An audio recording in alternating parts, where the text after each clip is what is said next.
Hello students, welcome back to physics clarity YouTube channel. তো আমি Laxmikant sir. তো আজকে ফিজিক্স ক্ল্যারিটি ইউটিউব চ্যানেলের পক্ষ থেকে আমি লক্ষ্মীকান্ত স্যার তোমাদের সকলকে ৭৭তম রিপাবলিক ডের শুভেচ্ছা জানাচ্ছি। তো আজকে এই রিপাবলিক ডের দিনে একটা দারুণ একটা আমরা ইম্পর্টেন্ট চ্যাপ্টার একটা নিয়ে চলে এসেছি তোমাদের সামনে। ফোর্থ সেমিস্টারের পরীক্ষা। তো এই ফোর্থ সেমিস্টারের পরীক্ষার পারপাসেই শুধু রিভিশন পারপাসে এবং ইম্পর্টেন্ট কোয়েশ্চেন, থিওরি, নিউমেরিক্যাল একটাই ভিডিও, অল কমন কোয়েশ্চেন নিয়ে আমরা আজকে ভিডিওটা নিয়ে এসেছি। তো আজকে ক্লাস 12 এর পরমাণু চ্যাপ্টার কথা বলে আজকে আমরা ভিডিওটা স্টার্ট করব। তো তিনি বলেছিলেন যে पार्टी तो आएगी जाएगी, है सत्ता बनेगी तोड़ेगी, लेकिन ये देश रहना चाहिए, ये देश का लोकतंत्र रहना चाहिए।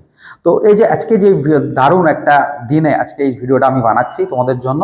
দেখো আজকের দিনটা খুবই একটা স্পেশাল ডে, তো ভিডিওটাও খুব স্পেশাল। ঠিক আছে, চলো যারা তোমরা সারা সেমিস্টারে ফাঁকি দিয়ে দিয়েছো কিন্তু কোনো অসুবিধা নেই, একটা ভিডিও জাস্ট 1 ঘন্টা যদি ভিডিওটা ফলো করো তাহলে এখান থেকে কিন্তু তোমরা 6 মার্কসের যে কোশ্চেনগুলো থাকে পুরো অ্যাটেন্ড করে ফেলবে। থিওরি হোক নিউমেরিক্যাল হোক পুরোটাই তোমরা এখান থেকে পেয়ে যাবে। চলো নেক্সট দেখো। তো আমরা চলে যাচ্ছি প্রথম যে কনসেপ্টটা নিয়ে আলোচনা করব। এটা HS-22 একটা কোয়েশ্চেন এসেছিল, একটা নিউমেরিক্যাল এসেছিল। সিবিএসসি বোর্ডে কিন্তু প্রচুর কোয়েশ্চেন আসে, ডাব্লিউবি ওয়েস্ট বেঙ্গল বোর্ডে এখান থেকে বেশি একটা কোয়েশ্চেন আসে না। এই টপিকটার নাম কি? Rutherford alpha particle scattering experiment. দেখো টপিক্সটার ইম্পর্টেন্ট জায়গাগুলো, ইম্পর্টেন্ট ফর্মুলা, ইম্পর্টেন্ট জিনিসগুলো নিয়ে আজকে আলোচনা করছি। পুরো ডিটেলস টপিক্সেই পুরো আলোচনা করব, কিন্তু কি পুরো ইম্পর্টেন্ট সব থিওরি, কোয়েশ্চেন সব রকমগুলো আমরা এখানে আলোচনা করব। বোঝা গেল? তো দেখো আজকে first Rutherford alpha particle scattering experiment তো সবার মোটামুটি জানা আছে অনেকের। তো এখান থেকে কি কোয়েশ্চেনটা এসেছিল এবং কি টাইপের ফর্মুলাগুলো লাগতে পারে, সো সেগুলো নিয়ে আজকে একটু আলোচনা করব। ঠিক আছে, দেখো ফার্স্টে দেখো আলফা পার্টিকেল রাদারফোর্ড স্ক্যাটারিং যে এক্সপেরিমেন্ট ছিল তোমরা সবাই জানো, গোল্ড ফয়েল দিয়ে এক্সপেরিমেন্টটা করা হয়েছিল। এবং সেখানে কি দেখা গেছিল যে যখন এখানে একটা কি নিউক্লিয়াস আছে, যে কোনো একটা অ্যাটমস আছে, এখানে আলফা পার্টিকেলের একটা স্রোত গিয়ে এখানে প্রথমে ধাক্কা মারছে। তো ধাক্কা মারার সময় দেখা গেল কি যে কিছু কিছু রে সোজা চলে যাচ্ছে, কিছু রে বেন্ড হয়ে যাচ্ছে, এরকম স্ক্যাটার করে যাচ্ছে, কিছু 180 বেঁকে যাচ্ছে। তো সেগুলো কেন হয় এবং সেগুলো কতটা ডিস্টেন্স থেকে বাঁকবে, কতটা উপর থেকে এরা বাঁকে, তাদের কি নাম, সেগুলো নিয়ে আমরা আজকের চ্যাপ্টারটা মানে আজকের পোর্শনটাই যা রাদারফোর্ড আলফা পার্টিকেল স্ক্যাটারিং এক্সপেরিমেন্টটা আমরা একটু আলোচনা করব, বা এসে পুরো টপিকসটাই বিভিন্ন কোশ্চেন আছে আমরা দেখবো। দেখো সেকেন্ড প্রথমেই আমরা চলে এসেছি কি ক্লোজেস্ট অ্যাপ্রোচ। তো ক্লোজেস্ট অ্যাপ্রোচ ব্যাপারটা কি এখানে ফর্মুলা লেখা আছে। তো ক্লোজেস্ট অ্যাপ্রোচ জিনিসটা কি আগে দেখে নিই। দেখো আলফা পার্টিকেল, এই আলফা পার্টিকেলটা ধরো পার্টিকেলগুলো এখান থেকে আলফা পার্টিকেলের একটা স্রোত আমরা এখান থেকে ছাড়ছি, পুরো ইম্পর্টেন্ট জায়গাগুলো নিয়ে পুরো আলোচনা করছি। ঠিক আছে, আলফা পার্টিকেলের স্রোত এখান থেকে ছাড়ছি, এখানে আমার নিউক্লিয়াস আছে। তো নিউক্লিয়াস থেকে কতটা মিনিমাম ডিস্টেন্স ও যাচ্ছে, কতটা ডিস্টেন্স গিয়ে ও ব্যাক করছে, এই যে ডিস্টেন্সটা এটার নাম হচ্ছে কি ক্লোজেস্ট অ্যাপ্রোচ, বা হচ্ছে কি নিকটতম দূরত্ব যেটা আসছে। ঠিক আছে, এই যে ক্লোজেস্ট অ্যাপ্রোচ কতটা ডিস্টেন্স মিনিমাম যাচ্ছে সেটার ইকুয়েশন থেকে একটা আমাদের কোয়েশ্চেন 2022 সালে এইচএসে এসেছিল। তো এই জন্য আমাদের এটা কিন্তু খুব ইম্পর্টেন্ট। তো দেখো এটা করতে গেলে আমাদেরকে কি জানতে হবে, একটা ফর্মুলা আছে যে আলফা পার্টিকেল যখন এখানে আসছে তো একটা গতিশক্তি নিয়ে আসছে। ঠিক আছে, একটা গতিশক্তি বা কাইনেটিক এনার্জি নিয়ে আসছে। তো সেই গতিশক্তি বা কাইনেটিক এনার্জিটা কি আলফা পার্টিকেলের? না, গতিশক্তি বা কাইনেটিক এনার্জির ইকুয়েশন আমরা সবাই জানি ½ m v²। কি জানি সবাই? ½ m যেটাকে আমরা বলি কি K alpha, kinetic energy of alpha particle. তাহলে ½ m v²। তাহলে এই যে গতিশক্তিটা এইটাকে আমরা কি করব, এই যে দেখো আলফা পার্টিকেলটা আসছে আর এই যে নিউক্লিয়াসটা আছে, নিউক্লিয়াসের চার্জ আমাদের সবার জানা আছে, নিউক্লিয়াস চার্জ হয় Zd আর আলফা পার্টিকেলের চার্জ হয় কি 2e। আলফা পার্টিকেলের চার্জ কি 2e, তোমরা জানো আলফা পার্টিকেলকে আমরা 2 হিলিয়াম 4 দিয়ে রিপ্রেজেন্ট করি, প্রকাশ করি। তাহলে 2 হচ্ছে কি তার চার্জ, তাহলে এদের যে চার্জটা হয় সেটা হচ্ছে কি 2e, তাই তো? দুটো 2 ইন্টু ইলেকট্রনের চার্জ। ঠিক আছে, তাহলে 2 ইন্টু ই, ইলেকট্রনের চার্জ প্রোটনের চার্জ সেম হয়, সাইনটা আলাদা। এবার দেখো তাহলে প্রথমে আমরা কি নিলাম, তাহলে আলফা পার্টিকেলটার কি গতিশক্তি নিলাম, এবং এরপর দেখো পার্টিকেলটা এখানে এলো, ম্যাক্সিমাম মিনিমাম কতটা ডিস্টেন্স আলফা পার্টিকেলটা আসছে, দেখো আলফা পার্টিকেলটা এতটা পর্যন্ত এলো। তাহলে এই যে মিনিমাম ডিস্টেন্সটা এটাকে আমরা বলছি কি ক্লোজেস্ট অ্যাপ্রোচ। ঠিক আছে, তো এই যে মিনিমাম ডিস্টেন্সটা কি করে বের করাবো, না এই কাইনেটিক এনার্জিটাকে এদের মধ্যে আলফা পার্টিকেল আর যে নিউক্লিয়াসটা আছে, নিউক্লিয়াস একটা চার্জ, নিউক্লিয়াসের চার্জ কত Zd, এই দুটো চার্জের মধ্যে যে স্মৃতিশক্তিটাকে গতিশক্তির সঙ্গে আমরা কি করব, ইকুয়াল করে দেবো। ঠিক আছে, ইকুয়াল করে ওখান থেকে আমরা ক্লোজেস্ট অ্যাপ্রোচটা বের করে নেবো। তোমরা সবাই শিখেছো, 3rd সেমিস্টারে ছিল যে আমাদের স্মৃতিশক্তির সমীকরণ, স্থির শক্তির সমীকরণ ইপি দিয়ে রিপ্রেজেন্ট করছি। স্থির শক্তির সমীকরণ ছিল দুটো Q1 Q2 by 4 pi epsilon nought r. কি ছিল ফর্মুলাটা? Q1 Q2 by 4 pi epsilon nought r. তাহলে Q1 মানে কি, এটা চার্জ জেডি। আচ্ছা, আলফা পার্টিকেলের চার্জ হচ্ছে 2e by 4 pi epsilon nought, 4 pi epsilon nought সবাই জানা আছে, ইন্টু ডিস্টেন্স। ডিস্টেন্স কতটা? R nought. এটাকেই বলছি আমরা ক্লোজেস্ট অ্যাপ্রোচ। তাহলে এই দুটোকে আমরা কি করবো? ইকুয়াল করে দেবো। তাহলে ফার্স্টে কি, half M V square that's equal to Z 2z square by 4 pi epsilon naught into R naught. এইটা ওখান থেকে আমরা কি বের করে নিতে পারি? আর নটের ইকুয়েশনটা আমরা বের করে নিতে পারি। তাহলে আর নট ইকাল টু কি হয়ে যায়? 2z square by 2z square by 4 pi epsilon naught, ঠিক আছে, ইন্টু হাফ এম কি ভি স্কোয়ার, বা এই যে হাফ এম ভি স্কোয়ার এইটাকে আমরা সিম্পলি লিখতে পারি 4 pi epsilon naught into K alpha. ঠিক আছে, তাহলে এইটা হচ্ছে ক্লোজেস্ট অ্যাপ্রোচের কি ফর্মুলা। তাহলে আর নট ইকুয়াল টু কি 2z square by 4 pi epsilon naught K alpha. এখান থেকে নিউমেরিক্যাল আসতে পারে এই ফর্মুলাটা দিয়ে। ঠিক আছে, ক্লোজেস্ট অ্যাপ্রোচ বলে এটাকে, মানে ন্যূনতম কতটা দূরত্ব গিয়ে আলফা পার্টিকেলটা রিটার্ন ব্যাক করে আসবে বা স্ক্যাটার করে বেঁকে যাবে, সেই ডিস্টেন্সটার নাম হচ্ছে ক্লোজেস্ট অ্যাপ্রোচ। এইটা এইভাবে আমরা বের করে ফেলি। ক্লিয়ার হলো তোমাদের সবার কাছে? নেক্সটে চলে আসছি। দেখো ফর্মুলাটা আমি এখানে বানিয়ে ফেলেছি, বানিয়ে দেওয়া আছে। মিনিমাম ডিস্টেন্সটা যারা করতে চাইছো এখান থেকে নোট বানিয়ে নিতে পারো। ঠিক আছে, ঠিক আছে, তাহলে এটা হয়ে গেল। এবারে নেক্সট হচ্ছে দেখো, তাহলে এখান থেকে যে নিউমেরিক্যালটা তোমাদের এসেছিল পরীক্ষায়, 5.5 মেগা ইলেকট্রন ভোল্টের শক্তি বিশিষ্ট একটি আলফা কণাকে, ঠিক আছে, একটি আলফা কণাকে নিউক্লিয়াস জেড ইকুয়াল টু 79 এর দিকে নিক্ষেপ করা হলো।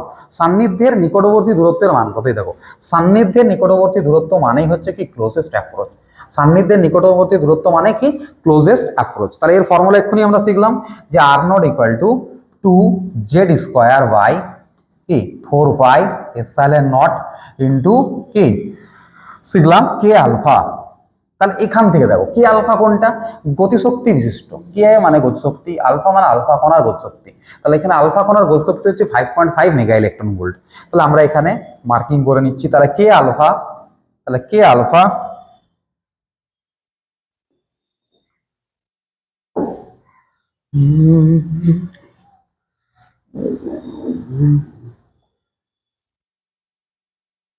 ঠিক আছে, তো কে আলফা সমান হচ্ছে 5.5 মেগা ইলেকট্রন ভোল্ট।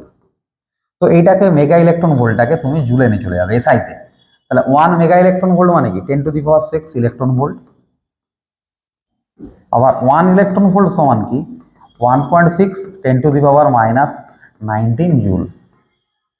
ঠিক আছে, তো দেখো তাহলে আমরা এখানে কি করব, 5.5 10⁶ ইন্টু 1.6 10⁻⁻19, তাহলে আমাদের কি হয়ে গেল, এটা জুল হয়ে গেল, তাই তো? ক্লিয়ার পুরো? এটা আমরা কি চলে এলো, জুলে চলে এনার্জি পেয়ে গেলাম। এবার কি করব, জেড, জেডটা আমাদের দেওয়া আছে অলরেডি, জেড ইকাল টু 79। দেখো তার মানে কি করছি, 2 ইন্টু জেড মানে 79 ইন্টু ই মানে ইলেকট্রনের চার্জ 1.6 10⁻19 তার কি হোল স্কোয়ার বাই দেখো এবার আছে কে আলফা, কে আলফাটা বসিয়ে দিই আগে। 5.5 ইন্টু তোমার হচ্ছে 10⁶ ইন্টু 1.6 10⁻⁻19। বাকি থাকলো তোমার কি 1/4 পাই এপসিলন নট। তোমরা অলরেডি আগে জানো, থার্ড সেমিস্টারে পড়েছিলে 1/4 পাই এপসিলন নট মানে কি 9 ইন্টু 10⁹ 9 ইন্টু কি 10⁹। তাহলে এখানে আছে 9 ইন্টু 10⁹ বসিয়ে দেবো আমরা। ঠিক আছে, বাকি সলভটা করে নেবে, সলভ করলে তোমাকে রেডিয়াসটা মিটারে চলে আসবে। ঠিক আছে, তো আমাকে জানাবে, এটা হোমওয়ার্ক দিলাম, ক্যালকুলেশনটা আমি তোমাদের হোমওয়ার্ক দিলাম, এটা আমাকে কমেন্ট করে জানাবে যে এটার অ্যান্সারটা কত এসছে। এটা কিন্তু খুব ইম্পর্টেন্ট অঙ্ক, এটা কিন্তু এবার আসার খুব চান্স আছে। কেন কি এটা HS 22 এসছে, তোমরা HS 26 দিচ্ছ, তো পরীক্ষাটা ফর্মুলাটা কিন্তু মাথায় রাখবে, এটা খুব ইম্পর্টেন্ট কোশ্চেন। নেক্সট দেখো আমরা চলে এসেছি কি ক্লোজেস্ট অ্যাপ্রোচটা বুঝালাম। বোঝানোর পর তোমরা দেখলে যে আলফা স্ক্যাটারিং এক্সপেরিমেন্টে পার্টিকেলগুলো স্ক্যাটার করে বেঁকে যাচ্ছে, তাই তো? আর একটা কি জিনিস ছিল, যে একটা পার্টিকেল আসছিল যে স্টেট বেঁকে যাচ্ছিল, মানে 180 ঘুরে যাচ্ছিল। এই দেখো দেখো একটা পার্টিকেল যেটা এসেছিল, এটা সেন্টারে যে পার্টিকেলটা এসেছিল সেটা একদম স্টেট বেঁকে গেল, পুরো ঘুরে চলে আসলো। বাকিগুলো যেগুলো কাছে আছে দেখো বেশি বাঁকছে, দেখো তারপর যত দূরে যাচ্ছে দূরে যাচ্ছে অত বাঁকাটা দেখো, মানে স্ক্যাটারটা কমে যাচ্ছে, হালকা হচ্ছে। একদম দূরে যখন চলে যাচ্ছ তখন আর কিন্তু সেই বেন্ডিংটা হচ্ছে না। তাহলে এই যে দেখো যে কতটা ডিস্টেন্সে গিয়ে কে বাঁকছে, এই যে ডিস্টেন্সগুলো যখন আমি মেজারমেন্ট করছি, তাহলে এই ডিস্টেন্সগুলোর নাম আমরা দেওয়া হয়েছে কি ইম্প্যাক্ট প্যারামিটার। কি নাম দিয়েছি আমরা? ইম্প্যাক্ট প্যারামিটার নাম দিয়েছি। গুরুত্বপূর্ণ সম্পর্ক রাদারফোর্ডের, এই বিটাকে বলছে কি ইম্প্যাক্ট প্যারামিটার। দেখো ইম্প্যাক্ট প্যারামিটার কার উপর ডিপেন্ড করে? তাহলে ইম্প্যাক্ট প্যারামিটারের ফর্মুলা হচ্ছে বি ইকালস টু 1/4πε0 2z² ঠিক আছে, 2z² 2e cot θ/2। তাহলে দেখো ইম্প্যাক্ট প্যারামিটার কিন্তু ডিপেন্ড করছে অ্যাঙ্গেলটার উপরে। খুব ইম্পর্টেন্ট জিনিস, এটা অ্যাঙ্গেলটার উপরে ডিপেন্ড করছে। আর একটা জিনিস ভালো করে দেখো, যখন আমাদের কি হলো ইম্প্যাক্ট প্যারামিটার 0 হয়ে যাচ্ছিল, একদম দেখো সেন্ট্রাল যে পার্টিকেলটা আলফা পার্টিকেলটা যেটা একদম সেন্টারে আসছিল, ওটা তো পুরো রিটার্ন ব্যাক করছে। তাহলে ওর ক্ষেত্রে কি হচ্ছিল ইম্প্যাক্ট প্যারামিটার 0, অর্থাৎ যার ক্ষেত্রে দেখবে ইম্প্যাক্ট প্যারামিটার 0 হয়ে যাবে তার ক্ষেত্রে কি হবে cot θ/2 এটাও কি হবে 0 হয়ে যাবে পার্টটা। তাহলে আমরা বলতে পারি cot কি 90। তাহলে আমরা এখান থেকে দুটো যদি কম্পেয়ার করি, তাহলে এখানে কি দেখছি দেখো থিটাটা 180 ডিগ্রি হচ্ছে। অর্থাৎ যখন ইম্প্যাক্ট প্যারামিটার কি ইম্প্যাক্ট প্যারামিটার 0 ডিগ্রি হয়, তখন স্ক্যাটারটা কত হয় 180 ডিগ্রি, মানে একদম 180 ডিগ্রি কোণে পার্টিকেলটা বেঁকে আসছে। অর্থাৎ তার মানে কি বি সম্পূর্ণভাবে কার উপর ডিপেন্ড করছে? এই cot থিটার উপর ডিপেন্ড করছে। ঠিক আছে, যদি ইম্প্যাক্ট প্যারামিটার মান বাড়তে থাকে, যদি ইম্প্যাক্ট প্যারামিটারের মান বাড়তে থাকে, তাহলে দেখবে cot থিটার মানও কি হবে বাড়তে থাকবে। অর্থাৎ কি হবে দেখবে স্ক্যাটারটা কমে যাবে, একদম লো স্ক্যাটার হবে। এবং খুব যদি বি এর মান বেশি হয়ে যায়, তাহলে দেখবে স্ক্যাটারিং হচ্ছে না, সোজা বেরিয়ে যাচ্ছে। এই কারণে আমরা দেখেছিলাম ওই ছবিটাতে যে লাস্টের দিকে যে পার্টিকেলগুলো যাচ্ছিল সেটা স্ট্রেট বেরিয়ে যাচ্ছিল, বুঝতে পারো, তাদের কোনো স্ক্যাটারিংও হচ্ছিল না। আর স্ক্যাটারিংটা পুরোটা তাহলে ডিপেন্ড করে যাচ্ছে কার উপরে? এখানে cot থিটার উপরে ডিপেন্ড করে যাচ্ছে। খুব সুন্দরভাবে এটা আমরা বুঝে গেলাম যে যদি কোশ্চেন আছে বাই চান্স ইম্প্যাক্ট প্যারামিটার থেকে, থিটা রিলেটেড এই ফর্মুলাটা দিয়ে আসতে পারে কোশ্চেন। ঠিক আছে, আর থিটাটা হচ্ছে কি স্ক্যাটারিং অ্যাঙ্গেল, কত ডিগ্রি অ্যাঙ্গেলে ওটা কি করছে রিটার্ন ব্যাক করছে, তাই তো, মানে স্ক্যাটারটা হচ্ছে, ওইটাকে আমরা বলছি। তো দেখো এই জিনিসগুলো আছে তোমাদেরকে পড়ে নিতে হবে, আর নোটটা বানিয়ে নেবে সুন্দর করে, সব লিখে দিয়েছি গুছিয়ে, জাস্ট ওইটুকু পড়লেই এনাফ, আর কিচ্ছু পড়তে হবে না। যেগুলো পড়াচ্ছি এগুলোই পড়ে যাবে, এর বাইরে কোনো কোশ্চেন আসবে না অ্যাটমিক্স থেকে। ঠিক আছে, চলো এবার আছে কি বোরের পরমাণু তত্ত্বটা কি বলছে। বোরের পরমাণু তত্ত্ব, বোর পস্টুলেটস, তোমরা সবাই জানো বোর পস্টুলেটস খুবই ইম্পর্টেন্ট। ঠিক আছে, এবারে পরীক্ষার জন্য বোর পস্টুলেটস কি বলছে? প্রথমে বলছে যে ইলেকট্রন নিউক্লিয়াসের চারিদিকে কেবলমাত্র কিছু নির্দিষ্ট বৃত্তাকার কক্ষপথে ঘুরে। ঠিক আছে, এই কক্ষপথে ঘুরতে থাকলে ইলেকট্রন কোনো শক্তি বিকিরণ করে না। অর্থাৎ কি দেখো, যে কোনো একটা নিউক্লিয়াসের চারিদিকে যখন তোমার এই ইলেকট্রনগুলো রোটেট করবে, তখন কি করবে? কখনোই সে কি করবে না, শক্তি বিকিরণ করবে না, কখনোই শক্তি বিকিরণ করবে না। আর কি করবে? একটা নির্দিষ্ট বৃত্তাকার কক্ষপথে ঘুরতে থাকবে, বুঝতে পারলে? একটা কি করবে? নির্দিষ্ট বৃত্তাকার কক্ষপথে ইলেকট্রনগুলো ঘুরতে থাকবে। এরপর নেক্সট দেখো, নেক্সট কি বলছে? কৌণিক ভরবেগের কোয়ান্টাইজেশন, মানে কি অ্যাঙ্গুলার মোমেন্টাম কোয়ান্টাইজেশন। তোমরা জানো সবাই যেটা হচ্ছে কোয়ান্টাম কোয়ান্টাইজেশনও বলা হয় এটাকে। এবং কোয়ান্টাইজেশন বলার কারণ কি সেটাও খুব জানতে হবে, খুবই ইম্পর্টেন্ট। ঠিক আছে, দেখো এবার কি হচ্ছে জিনিসটা না, একটা ইলেকট্রন, তাহলে একটা ইলেকট্রন একটা অরবিটে ঘুরছে। তাহলে একটা ইলেকট্রন, তার তোমরা জানো তার মাস আছে এবং তার একটা ভেলোসিটি আছে। এবং আমি বললাম যে ইলেকট্রনটা nth অরবিটে ঘুরছে, nth অরবিট nতম কক্ষপথে ঘুরছে। কততম কক্ষপথে ঘুরছে? nতম কক্ষপথ বা nth অরবিটে ইলেকট্রনটা ঘুরছে। তো ইলেকট্রনটা যে ঘুরছে nth অরবিটে, তাহলে তার কত রেডিয়াসে সে ঘুরছে? তো সেই রেডিয়াসটাকে আমরা দিচ্ছি কি rn দিচ্ছি। কি দিচ্ছি? রেডিয়াসটাকে আমরা বলছি rn, nতম কক্ষপথে রেডিয়াসে ঘুরছে। এবং তার যে কৌণিক ভরবেগ, তার যে তাহলে কৌণিক ভরবেগ কত হবে না, তার কৌণিক যে ভরবেগটা হবে, সেই কৌণিক ভরবেগ L equal to m vn rn। তাহলে এই যে দেখো কৌণিক ভরবেগ m vn rn, এটা একটা কোয়ান্টাইজড রাশি। কোয়ান্টাইজড কথার অর্থ হচ্ছে পূর্ণ। তাহলে কার পূর্ণ না, এলটা মানে m vn rnটা সম্পূর্ণভাবে n ইন্টু h/2π, h/2π এর পূর্ণ গুণিতক। h/2π এর কি পূর্ণ গুণিতক। তাহলে h/2π এর পূর্ণ গুণিতক এইচটা কি? তাহলে এইচ হচ্ছে প্ল্যাঙ্ক কনস্ট্যান্ট। প্ল্যাঙ্ক কনস্ট্যান্টের মান কত না 6.6 10⁻⁻34 কি জুল সেকেন্ড। তাহলে এইটা হচ্ছে প্ল্যাঙ্ক ধ্রুবকের মান। তাহলে এই যে প্ল্যাঙ্ক কনস্ট্যান্ট, তাহলে h/2π এর পূর্ণ গুণিতক। n মানে কি যে কোনো পূর্ণ সংখ্যা, 1 2 3 4 এরকম পূর্ণ সংখ্যা, কোনো ফ্র্যাকশন নয়। এই জন্য এটাকে আমরা বলি কোয়ান্টাইজড বা কোয়ান্টাইজেশন কথাটা এই জন্য আমরা ইউজ করি। তাহলে এখান থেকে আমরা কি ফর্মুলাটা পেলাম? mvr ইকুয়াল টু nh/2π, বা nth অরবিটের জন্য m vn rn সমান কি nh/2π। এটাকে আমরা বলি বোরের কোয়ান্টাম কন্ডিশন বা কোয়ান্টাম শর্ত বলা হয় এটাকে। কি বলা হয়, বোরের কোয়ান্টাম শর্ত, পরীক্ষায় খুব আসে। এবারে আমরা একটা জিনিস নেক্সট যেটা দেখিয়েছি, সেটা হচ্ছে শক্তি স্তরের পরিবর্তনে বিকিরণ বা শোষণ। ইলেকট্রন যখন এক কক্ষপথ থেকে অন্য কক্ষপথে যায়, উচ্চ শক্তি স্তরে গেলে কি করে, শক্তি শোষণ করে, আর নিম্ন শক্তি স্তরে এলে শক্তি বিকিরণ করে। এটা তোমরা অবশ্যই জানো যে আমরা যদি ধরো এটা হচ্ছে কি,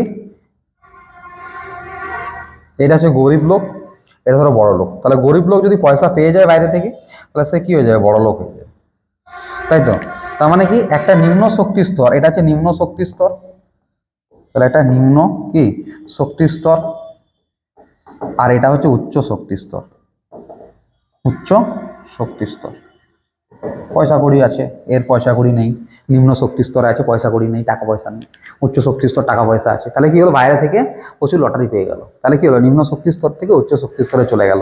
তার মানে যখন শক্তিটা শোষণ করে, বাইরে থেকে যখন কিছু আসে শক্তি শোষণ করে, তখন কি হয়, নিম্ন শক্তি স্তর থেকে উচ্চ শক্তি স্তরে যায়। আর বড় লোক সে যদি টাকা দান করতে থাকে, তাহলে কি হবে, চলে আসবে কোথায়, নিম্ন শক্তি স্তরে, অর্থাৎ গরিব হয়ে যাবে, তাই তো। তাহলে এটাই এখানে বলেছে, উচ্চ শক্তি স্তরে গেলে শক্তির কি শোষণ করে, আর নিম্ন শক্তি স্তরে এলে শক্তি কি করে, বিকিরণ করে, ঠিক আছে। তো এটা হচ্ছে আমাদের থার্ড পস্টুলেট, অ্যাকচুয়ালি এটাই কোয়ান্টামের, এটাকে কি বলা হয়, কম্পাঙ্কের শর্ত বলা হয়। এই জন্য এটাকে কি বলা হয়, বোরের কোয়ান্টাম যে কম্পাঙ্কের শর্ত, কম্পাঙ্কের শর্ত। কম্পাঙ্কের শর্ত এটা কেন বলেছে, দেখো এখানে একটা শক্তি স্তর U1, এখানে শক্তি স্তর ধরে E2, একটা ইলেকট্রন উপর থেকে নিচে জাম্প করলো, তাহলে কি করলো, শক্তি বিকিরণ করলো। বিকিরণটা কিভাবে করে না, হচ্ছে কোয়ান্টাম কন্ডিশন, মানে কণা তত্ত্ব হয়ে যায়, তরঙ্গ আকারে বিকিরণটা হয়। তাহলে আমরা কি দেখেছি, তাহলে যে শক্তির যে পার্থক্যটা হয়, শক্তির যে পার্থক্যটা হলো, এই শক্তির পার্থক্যটা কার সঙ্গে সমান হয়, এইচ নিউ, বুঝতে পারলে, এইচ নিউ ফোটনের শক্তি, hc/λ, এই ফর্মুলা অনুযায়ী আমরা দেখতে পাই, নির্ণয় করতে পারি শক্তিটাকে। তাহলে এইটাকে এই জন্য এর নাম কি দেওয়া হয়েছে, কম্পাঙ্কের শর্ত বলা হচ্ছে। কি বলা হচ্ছে, কম্পাঙ্কের শর্ত বলা হচ্ছে। আর নিউটা কি, নিউ হচ্ছে কম্পাঙ্ক, নিউ কি, নিউ হচ্ছে কম্পাঙ্ক, নিউ নিউ, বুঝতে পারলে, কি কম্পাঙ্ক। আর ল্যামডা হচ্ছে কি, ল্যামডা হচ্ছে তরঙ্গ দৈর্ঘ্য, তরঙ্গ দৈর্ঘ্য, তরঙ্গ দৈর্ঘ্য। আর সি মানে কি, আলোর বেগ, 3 × 10⁸ মিটার পার সেকেন্ড। তাহলে এই হচ্ছে ব্যাপার। আর কম্পাঙ্কের এসআই একক হচ্ছে হার্জ, আর ল্যামডার এসআই একক হচ্ছে মিটার।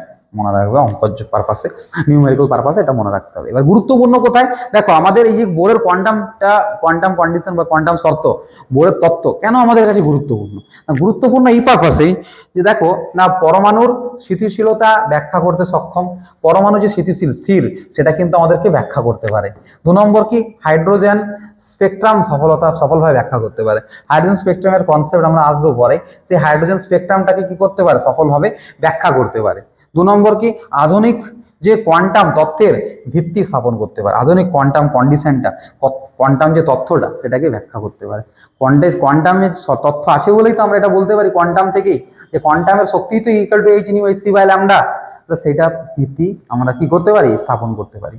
এছাড়াও দুটো সীমাবদ্ধতা আছে, লিমিটেশন, মানে যেটা পারে না, বোর তত্ত্ব যেটা পারে না, যার কারণে পরবর্তীকালে সায়েন্টিস্টরা ওরা কাজ করেছে, সেটা হচ্ছে কি, বহু ইলেকট্রন পরমাণুর ক্ষেত্রে এটা প্রযোজ্য নয়। বোর তত্ত্ব শুধুমাত্র কি তাদের ক্ষেত্রেই প্রযোজ্য, যাদের ক্ষেত্রে একটি মাত্র কি আছে, ইলেকট্রন আছে, ঠিক আছে। এই জন্য কি, বহু ইলেকট্রন পরমাণুর ক্ষেত্রে প্রযোজ্য নয়। এই জন্য হাইড্রোজেন পরমাণু দেখো একটি ইলেকট্রন, হাইড্রোজেনের ক্ষেত্রে তুমি কাজ করাতে পারবে, হিলিয়াম প্লাস কাজ করাতে পারবে, লিথিয়াম ডবল প্লাস তুমি কাজ করাতে পারবে। একটা জিনিস মনে রাখবে, এই প্রত্যেকটার কিন্তু জেডের মান কিন্তু ফিক্স, জেডের মান কিন্তু চেঞ্জ হয় না।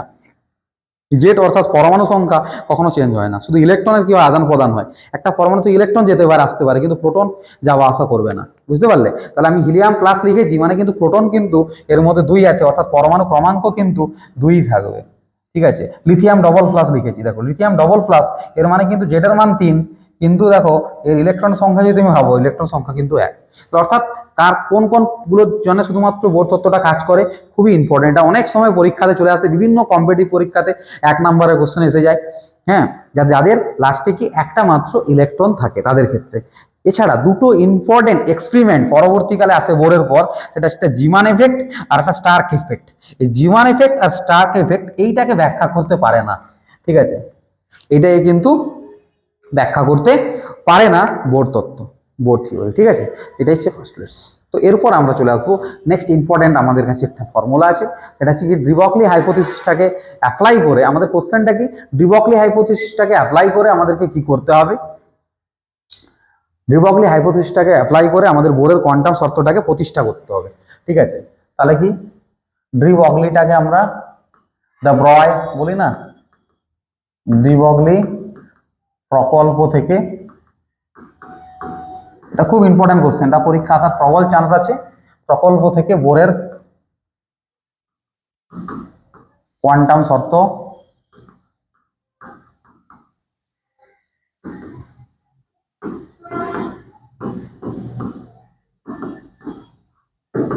প্রতিষ্ঠা করো। ঠিক আছে, তাহলে কি ডি ব্রগলি প্রকল্প থেকে বোরের কোয়ান্টাম শর্ত প্রতিষ্ঠা করো, এটা একটা ভিভিআই কোশ্চেন। কি বলবো, এটা ধরো পরীক্ষা এসে গেছে ভেবে নাও। ঠিক আছে, এটা তো লিখে দিচ্ছে একদম এসে গেছে ভেবে নাও 2026। ঠিক আছে, এটা একদম ভালো করে পড়তে হবে। ঠিক আছে, তো কি বলছে কোশ্চেনটা দেখো, যে ছিল মূল ধারণাটা কি, স্ট্যান্ডিং ওয়েভের কন্ডিশন, এটাই মূল ধারণা। মানে কি হয়, একটা নিউক্লিয়াসের চারিদিকে যখন ইলেকট্রনগুলো ঘোরে, একটা ইলেকট্রন তো একটা পার্টিকেল, যখন পার্টিকেল ঘুরে কি আকার দেখায়, পার্টিকেলের আছে according to de Broglie wave nature আছে। তাহলে একটা পার্টিকেল যখন মুভ করবে কি করবে, ওয়েভ ফরম্যাটে মুভ করবে, তাহলে ওয়েভ আকারে মুভ করবে, তাই তো। তাহলে দেখা যাচ্ছে কি কোনো কণার ভরবেগ পি হলে তার তরঙ্গ দৈর্ঘ্য ল্যামডা সমান এইচ বাই পি অর্থাৎ এইচ বাই এম ভি, এটা হচ্ছে ডি ব্রগলি বলছে, তাই তো, দা ব্রয় বলছে, তাই তো। এইচ কে কি বলছি আমরা, প্ল্যাঙ্ক ধ্রুবক বলছি, এম কে বলছি ইলেকট্রনের ভর, ভি কে বলছি আমরা ইলেকট্রনের কি বেগ, বুঝে গেল। এরপর আমরা আসছি যে মূল ধারণা, স্ট্যান্ডিং ওয়েভের কন্ডিশনটা কি। বোর মডেলে ইলেকট্রন নিউক্লিয়াসের চারিদিকে বৃত্তাকার কক্ষপথে ঘোরে, ডি ব্রগলির মতে এই কক্ষপথে ইলেকট্রনের তরঙ্গটি স্ট্যান্ডিং ওয়েভ গঠন করে। মানে কি একটা ওয়েভ পরপর যদি ঘুরতে থাকে, এখানে পরপর পরপর ঘুরলে একটা ইলেকট্রন ওয়েভের কি হয়, সুপারপোজ হতে থাকবে, এবং সুপারপোজের জন্য এখানে আমরা কি দেখবো, একটা স্ট্যান্ডিং ওয়েভ প্যাটার্ন দেখতে পাবো এরকম টাইপের। ঠিক আছে, এটা পরের পেজে আমার আঁকা আছে ভালো করে। তো এটা একটা স্ট্যান্ডিং ওয়েভ প্যাটার্ন। ঠিক আছে, একটা স্ট্যান্ডিং ওয়েভ প্যাটার্ন এরকম ভাবে দেখায়। তাহলে এই যে স্ট্যান্ডিং ওয়েভ প্যাটার্নটা দেখায়, তাহলে স্ট্যান্ডিং ওয়েভ যে প্যাটার্নটা দেখায়, তাহলে স্ট্যান্ডিং ওয়েভ গঠনের শর্ত কক্ষপথের পরিধি হচ্ছে এন ল্যামডা। এর মানেটা কি বলতে চাইছে দেখো, পরিধি মানে কি, কক্ষপথের পরিধি এন ল্যামডা, কথার অর্থ কক্ষপথের পরিধি মানে এই যে কক্ষপথ, এর পরিধি কি, এই পরিধি কিভাবে বের করানো যায়, বলছে এন ল্যামডা দিয়ে বের করানো যায়। এর কথার অর্থ হচ্ছে এন হচ্ছে কি, কততম এটা কোয়ান্টাম স্তর, মানে বোরের কোয়ান্টাম কন্ডিশন বলে না, বোরের কোয়ান্টাম নাম্বার, যেটা এনটাকে কি বলি আমরা, কোয়ান্টাম নাম্বার বলি। তাহলে এন হচ্ছে কোয়ান্টাম নাম্বার ইন্টু একটা তরঙ্গ দৈর্ঘ্য ল্যামডা, এন ইন্টু ল্যামডা। এর মানে কি, এটা তো ক্লিয়ারলি বুঝতে পারবে, নেক্সট স্লাইডটাতে বুঝতে পারবে। ও নেক্সট স্লাইডটা তো পুরো হিজিয়ে এসছে। আচ্ছা দেখো, তাহলে এইটাতে কি আসবে, একটা যদি ওয়েভলেন্থ থাকে, একটা অরবিটে একটা ওয়েভলেন্থ মানে হচ্ছে তোমার কি, তাহলে first orbit, N equal two 1 হলে কি হবে, ফার্স্ট অরবিট আসবে, আর এন ইকাল টু 2 হলে কি আসবে, এটা হচ্ছে সেকেন্ড অরবিট, মানে সেকেন্ড দুটো তরঙ্গ দেখো এই যে এরকম 3 নম্বর, যখন বোরের কোয়ান্টাম নাম্বারটা যখন কত 3 হচ্ছে, এনের মান যখন 3 হচ্ছে, মুখ্য কোয়ান্টাম সংখ্যা যেটা এনের মান যখন 3 হচ্ছে, তখন কটা ওয়েভ আসছে দেখো, 3টে ওয়েভ আসছে, এরকম ভাবে আর কি। ঠিক আছে, তার মানে কি, এখানে যখন এন আসছে একটা ওয়েভ ফরমেশন, 2 হলে দুটো ওয়েভ, এই যে দুটো ওয়েভ ফরমেশন, 3 হলে 3টা ওয়েভ ফরমেশন। কিভাবে 3টা দেখো, এখান থেকে যদি আমি কাউন্টিং শুরু করি, এখান থেকে এটা একটা, এখান থেকে এটা একটা, এখান থেকে বাকিটা একটা, 3টা, মানে এখান থেকে একটা ল্যামডা, এখান থেকে এ পাশটা একটা ল্যামডা, এ পাশ থেকে এটা একটা ল্যামডা, তাহলে টোটাল 3 নম্বর কক্ষপথ ছিল, 3টে ল্যামডা হয়েছে, বুঝতে পারলে। তার মানে কি, সোজা কথায় আমরা কি দেখছি, যততম কক্ষপথ তটা ল্যামডা তৈরি হবে। প্রথম হলে একটা ল্যামডা, দ্বিতীয় হলে দুটো ল্যামডা, তৃতীয় হলে 3টে ল্যামডা, এন হলে এন ল্যামডা, তাই তো। তাহলে এন ল্যামডা মানে যে পরিধিটা আসছে, আর নর্মাল পরিধির সূত্র কি আমরা জানি 2 পাই আর। ঠিক আছে, এবার এন তম হলে এন হবে, তাহলে 2 পাই আর সমান হচ্ছে কি এন ল্যামডা, আর ল্যামডা সমান আমাদের জানা আছে এইচ বাই এম ভি। তাহলে ল্যামডার জায়গায় যদি আমরা এটা বসাই, তাহলে 2 পাই আর সমান কি N into H by M V. তাহলে আমরা দেখো এম ভি আর সমান কি পেয়ে গেলাম, এন এইচ বাই 2 পাই। এটাকেই বলা হয় কি, বোরের কোয়ান্টাম কি, বোর কোয়ান্টাম কন্ডিশন বলা হয়। এম ভি আর সমান এন এইচ বাই 2 পাই, এটি বোরের কৌণিক ভরবেগের কোয়ান্টাম শর্ত, বোরের ভরবেগের কোয়ান্টাম কি শর্ত বলা হচ্ছে এটাকে, ভরবেগের,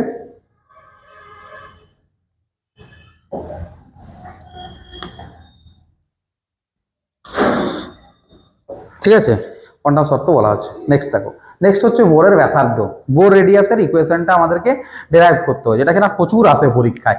বোর ব্যাসার্ধ কোশ্চেনটা কিভাবে আসে? কোশ্চেনটা আসে যে যে একটা বোরের ব্যাসার্ধ, ঠিক আছে, মানে যে কোনো একটা হাইড্রোজেন পরমাণুর ক্ষেত্রে, হাইড্রোজেনের ক্ষেত্রে বোরের যে ব্যাসার্ধটা কি হয় না, তার মুখ্য কোয়ান্টাম সংখ্যার বর্গের সঙ্গে কি হয়, বৃদ্ধি পায়, বর্গের আকারে বৃদ্ধি পেতে থাকে। ঠিক আছে, এটা কিন্তু পরীক্ষায় এইভাবে কোশ্চেনটা আসে। মানে বা ডাইরেক্ট তোমাকে বলবে কি আর n proportional to n square প্রমাণ করো। এন তম কক্ষপথের ব্যাসার্ধ মুখ্য কোয়ান্টাম সংখ্যার বর্গের আকারে বৃদ্ধি পায়। ঠিক আছে, তাহলে এই প্রমাণটা এইভাবে আসতে পারে। এটা খুব কনসেপচুয়াল কোয়েশ্চেন, খুব ভালো কোয়েশ্চেন, এটা জানতে হবে তোমাদেরকে। দেখো আমি এখানে নিলাম একটা নিউক্লিয়াসের চার্জ সবাই জানি জেড ইন্টু ই। কেন? নিউক্লিয়াসের মধ্যে থাকে অনলি প্রোটন, নিউট্রন চার্জলেস। তাহলে থাকে কি প্রোটন, প্রোটনের চার্জ ইলেকট্রনের চার্জ সেম সমান, শুধুমাত্র এটা কি পজিটিভ। তাহলে জেড মানে কি যততম তোমার অ্যাটমিক নাম্বার হবে ইন্টু 11 মাল্টিপ্লাই, তাহলেই হবে নিউক্লিয়াসের চার্জ। যেমন ধরো হাইড্রোজেনের ক্ষেত্রে একটা, তাহলে ই। যদি তুমি হিলিয়াম নাও তাহলে 2e, লিথিয়াম নাও 3e। তাহলে মানে আমি যেটা খুশি নিতে পারি, শুধুমাত্র জেডটা বসিয়ে দিলে আমাদের হয়ে যাচ্ছে। তাহলে এইটা হচ্ছে আমাদের নিউক্লিয়াসের আধান জেড ইন্টু ই। জেড হচ্ছে অ্যাটমিক নাম্বার বা পরমাণু ক্রমাঙ্ক, বোঝা গেল। এবার এনতম কক্ষপথে কি দেখো, এনতম কক্ষপথে একটা ইলেকট্রন যে রোটেশন করছে, এটা এনতম কক্ষপথ, একটা ইলেকট্রন এখানে রোটেট করছে। তাহলে যে ইলেকট্রনটা রোটেট করছে সেই ইলেকট্রনের যে বেগ সেটা হচ্ছে কি ভিএন। কত বেগে ঘুরছে? ভিএন বেগে ঘুরছে। তাহলে এনতম কক্ষপথে, তাহলে প্রথমে লিখে দেবে এনতম কক্ষপথে ঘূর্ণায়মান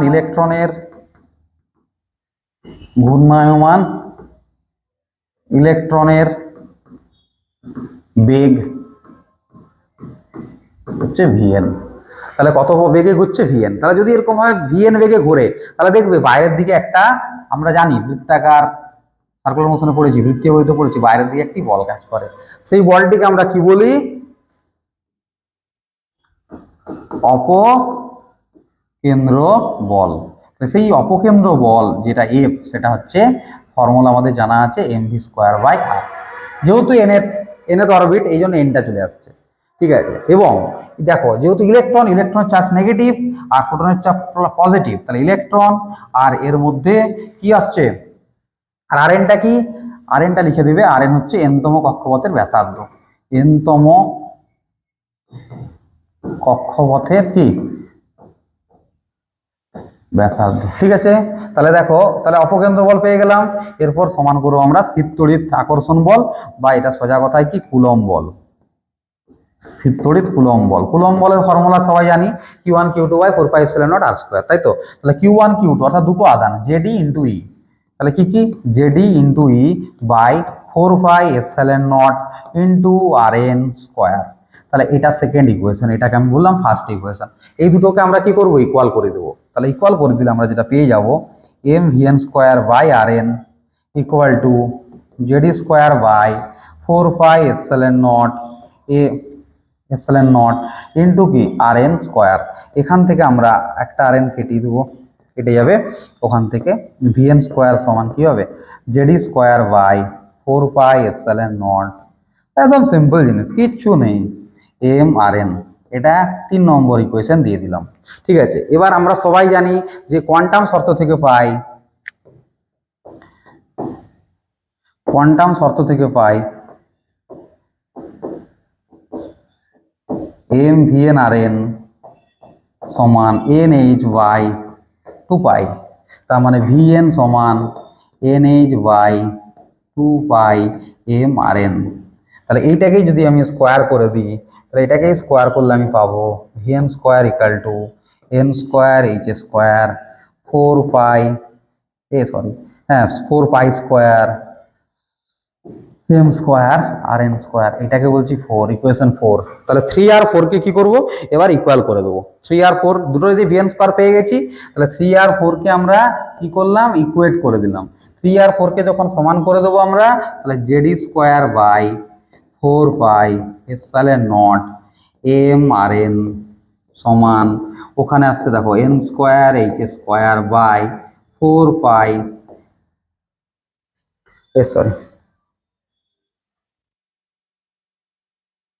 বাবা কোথায় এলাম,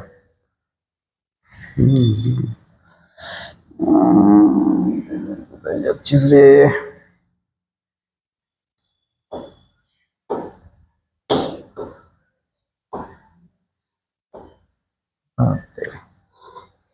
ফোর পাই এপসিলন নটটা হচ্ছে না, 4 পাই স্কোয়ার, 4 পাই স্কোয়ার এটা কেটে দিলাম, 4 পাই স্কোয়ার কি এম স্কোয়ার আর এন কি স্কোয়ার। ঠিক আছে, এবার এগুলো একটু কাটাকাটি করে নাও, 4 4 কেটে যাবে, একটা ফাই কেটে গেল এখানে।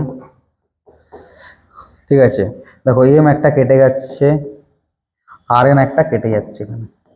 তাহলে ওখান থেকে দেখো আর এনটা যেটা আমরা পেয়ে যাব, এখান থেকে আমরা আর এন এর ইকুয়েশনটা পেয়ে যাচ্ছি। তাহলে আর এন সমান epsilon not an square h square by pi m Z square. এইটাই হচ্ছে রেডিয়াসের ইকুয়েশন। দেখো r n equal to epsilon not an square h square by pi m কি জেড স্কোয়ার, পাই এম কি Z square, তাই তো, pi m কি Z square. তো এটা একটু মাথায় রাখবে যে আমরা এখানে কিটা করছি। ঠিক আছে, এইখানে দেখো এন স্কোয়ার আর জেড বাদ দিয়ে বাকিগুলো কিন্তু সব কনস্ট্যান্ট। দেখো এপসাইলন নটও constant, h square constant, pi constant, m constant, square constant. তাহলে এইগুলো পুরোটাকে আমরা বলছি কি, এই পুরোটাকে আমরা কি বলি, দেখো এই জায়গাটায় করছি, হ্যাঁ, আর এন সমান আমরা বলি, তাহলে আমরা করছি epsilon nought h square by কি পাই এম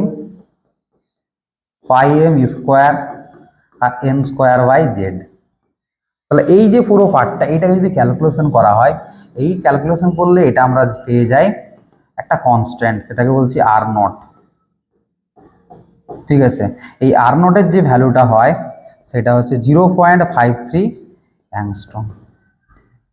ঠিক আছে, তাহলে দেখো রেডিয়াসের ইকুয়েশন বললে তুমি এইটা ধরে করবে, r n equal to r not an square by Z, n square by Z, Z মানে কি প্রত্যেকটা, জেড মানে কত নম্বর পরমাণু ক্রমাঙ্ক কত, সেই ফর্মুলা দিয়ে এটা করতে হবে। তাহলে এইভাবে যদি প্রমাণটা দেয় তাহলে তোমরা এইভাবে প্রমাণটা করবে, তাহলে মানে এখান থেকে লিখে দিবে যে আর এন প্রপোর্শনাল টু কি এন স্কোয়ার, তাহলে আমরা প্রমাণটা করে ফেললাম।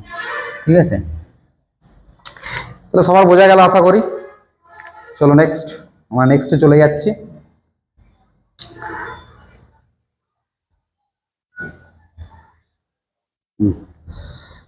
দেখো এবার হচ্ছে কি বোরের সমীকরণ, তাই তো, তাহলে এবার কি বোরের বেগের সমীকরণ, তাহলে বেগের সমীকরণ আমাদেরকে করতে বলেছে। তাহলে যখন বোরের বেগের সমীকরণে আমরা আসবো, তাহলে বোরের বেগের সমীকরণ মানে এনতম কক্ষপথের একটা বেগের সমীকরণ নির্ণয় করে দেখাচ্ছি। তাহলে কি হবে না আমাদের, ঠিক আছে, তাহলে বেগের সমীকরণ, তাহলে আমরা বেগের সমীকরণ করতে গেলে ওই ফার্স্টে যে প্রথমের যে পোর্শনগুলো ওখানে করেছিলাম আমরা, এইটা দেখো এইখানে প্রথমের দিকেরগুলো পুরো করে নেব, এখান থেকেই ভিএন স্কোয়ার পর্যন্ত করে নেব আমরা, এই জায়গাটা পুরো আমরা ডাইরেক্ট ইকুয়েশন 3 পর্যন্ত আমরা ডাইরেক্ট করে নেব, যা আছে পুরোটাই করে নেব। ঠিক আছে, তাহলে আমি আর এখানে বলছি না, তাহলে দেখো V N square equal to Z square by 4 pi epsilon naught M R N. এই জন্য কি হয়, ভিডিওগুলো পুরোটা দেখতে হবে, আজ কেটে কেটে দেখলে তুমি বুঝতে পারবে না, এখানেটা তুমি কোথা থেকে আসলে জানবে না, তুমি যদি আগেরটা না দেখো পারবে না। এই জন্য পুরো ভিডিওটা প্রথম থেকে শেষ পর্যন্ত দেখতে হবে। কেন কি সারা সেমিস্টার কিছু পড়াশোনা যারা করেনি, তারা কিছুই করনি, কিছুই জানো না, তাহলে এটা কিন্তু একটা ভিডিও 1 ঘন্টা তোমাকে দেখতেই হবে, তাহলে তুমি বুঝবে কি করে। ঠিক আছে, তাহলে দেখো ভিএন স্কোয়ার ইকুয়াল টু, তাহলে এখানে ভিএনটা ভেঙে নেবো, একটা ভিএন এখানে রাখছি আর একটা ভিএন কে তুমি নিচে আনছি, তাহলে 4 পাই এপসাইলন নট এখানে আনছি কি এম ভিএন আর এন।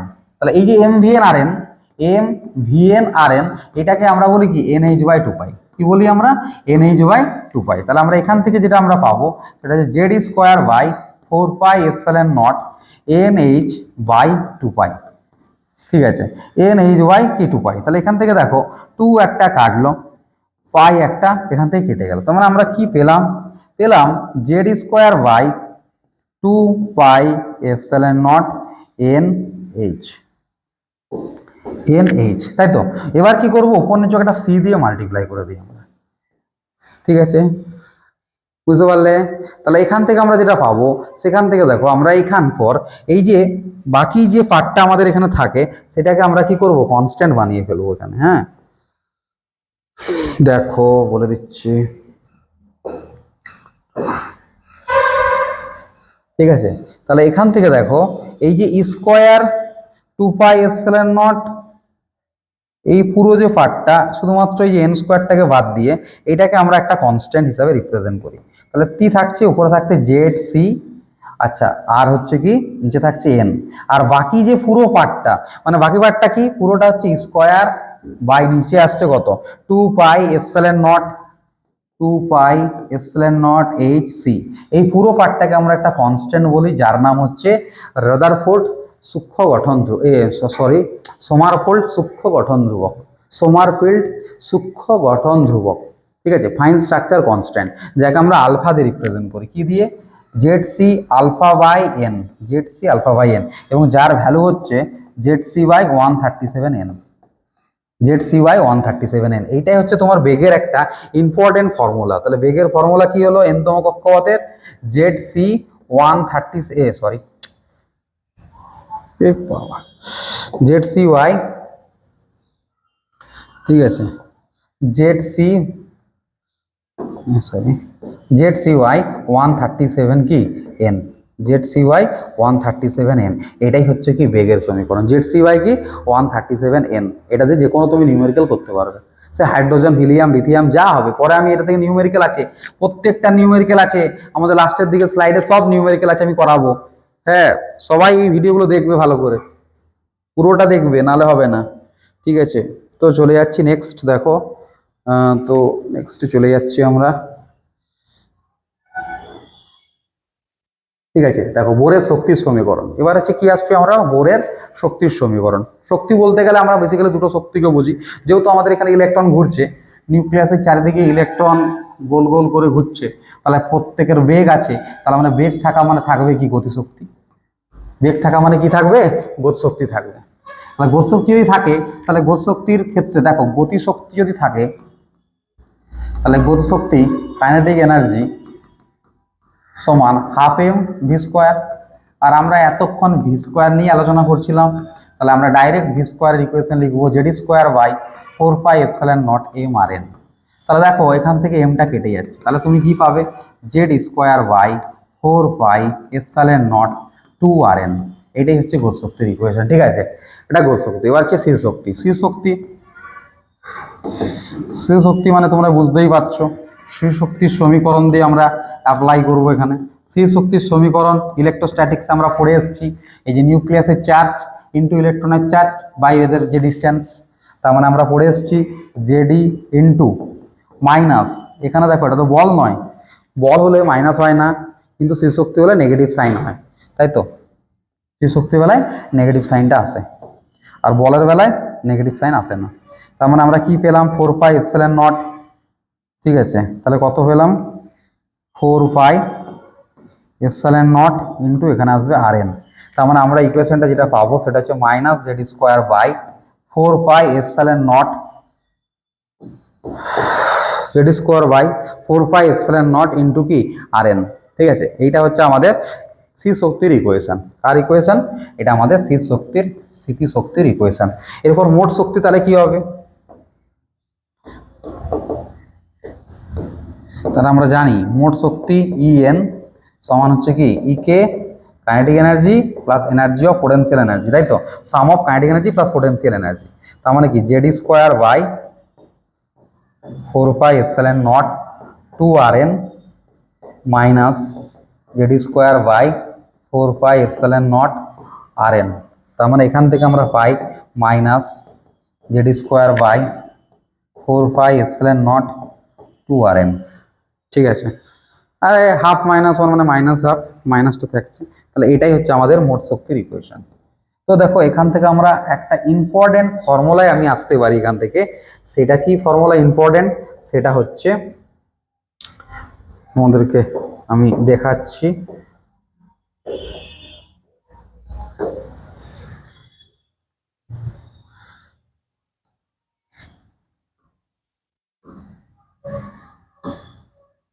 ঠিক আছে, দেখো তো তোমাদের আমি দেখাচ্ছি যে দেখো আমাদের এই যে মোট শক্তি আর যেটা আমাদের গতিশক্তি আমরা পাচ্ছি, ঠিক আছে, মোট শক্তি এটা ছিল, আরে বাবা,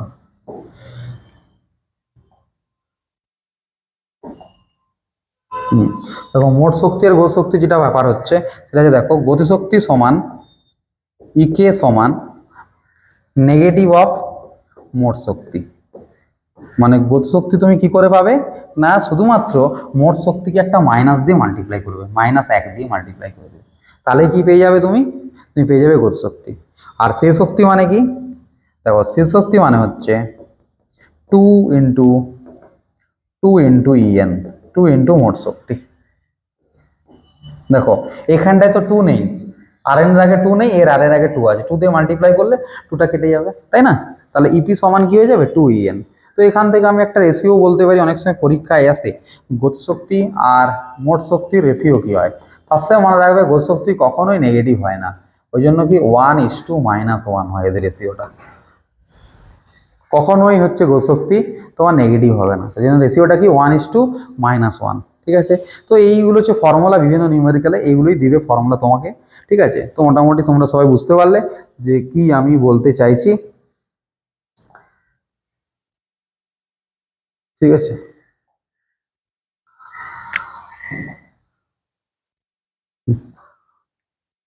চলো নেক্সট আমরা যেটা আসতে চাইছি, যে বোরের ব্যাসার্ধগুলো করে নিলাম, এরপর আমরা যেটা আসবো সেটা হচ্ছে কি, যে হাইড্রোজেন স্পেকট্রাম। হাইড্রোজেন কি স্পেকট্রাম মানে হচ্ছে হাইড্রোজেন বর্ণালী, হাইড্রোজেন কি বর্ণালী, হাইড্রোজেন স্পেকট্রামে আসছে।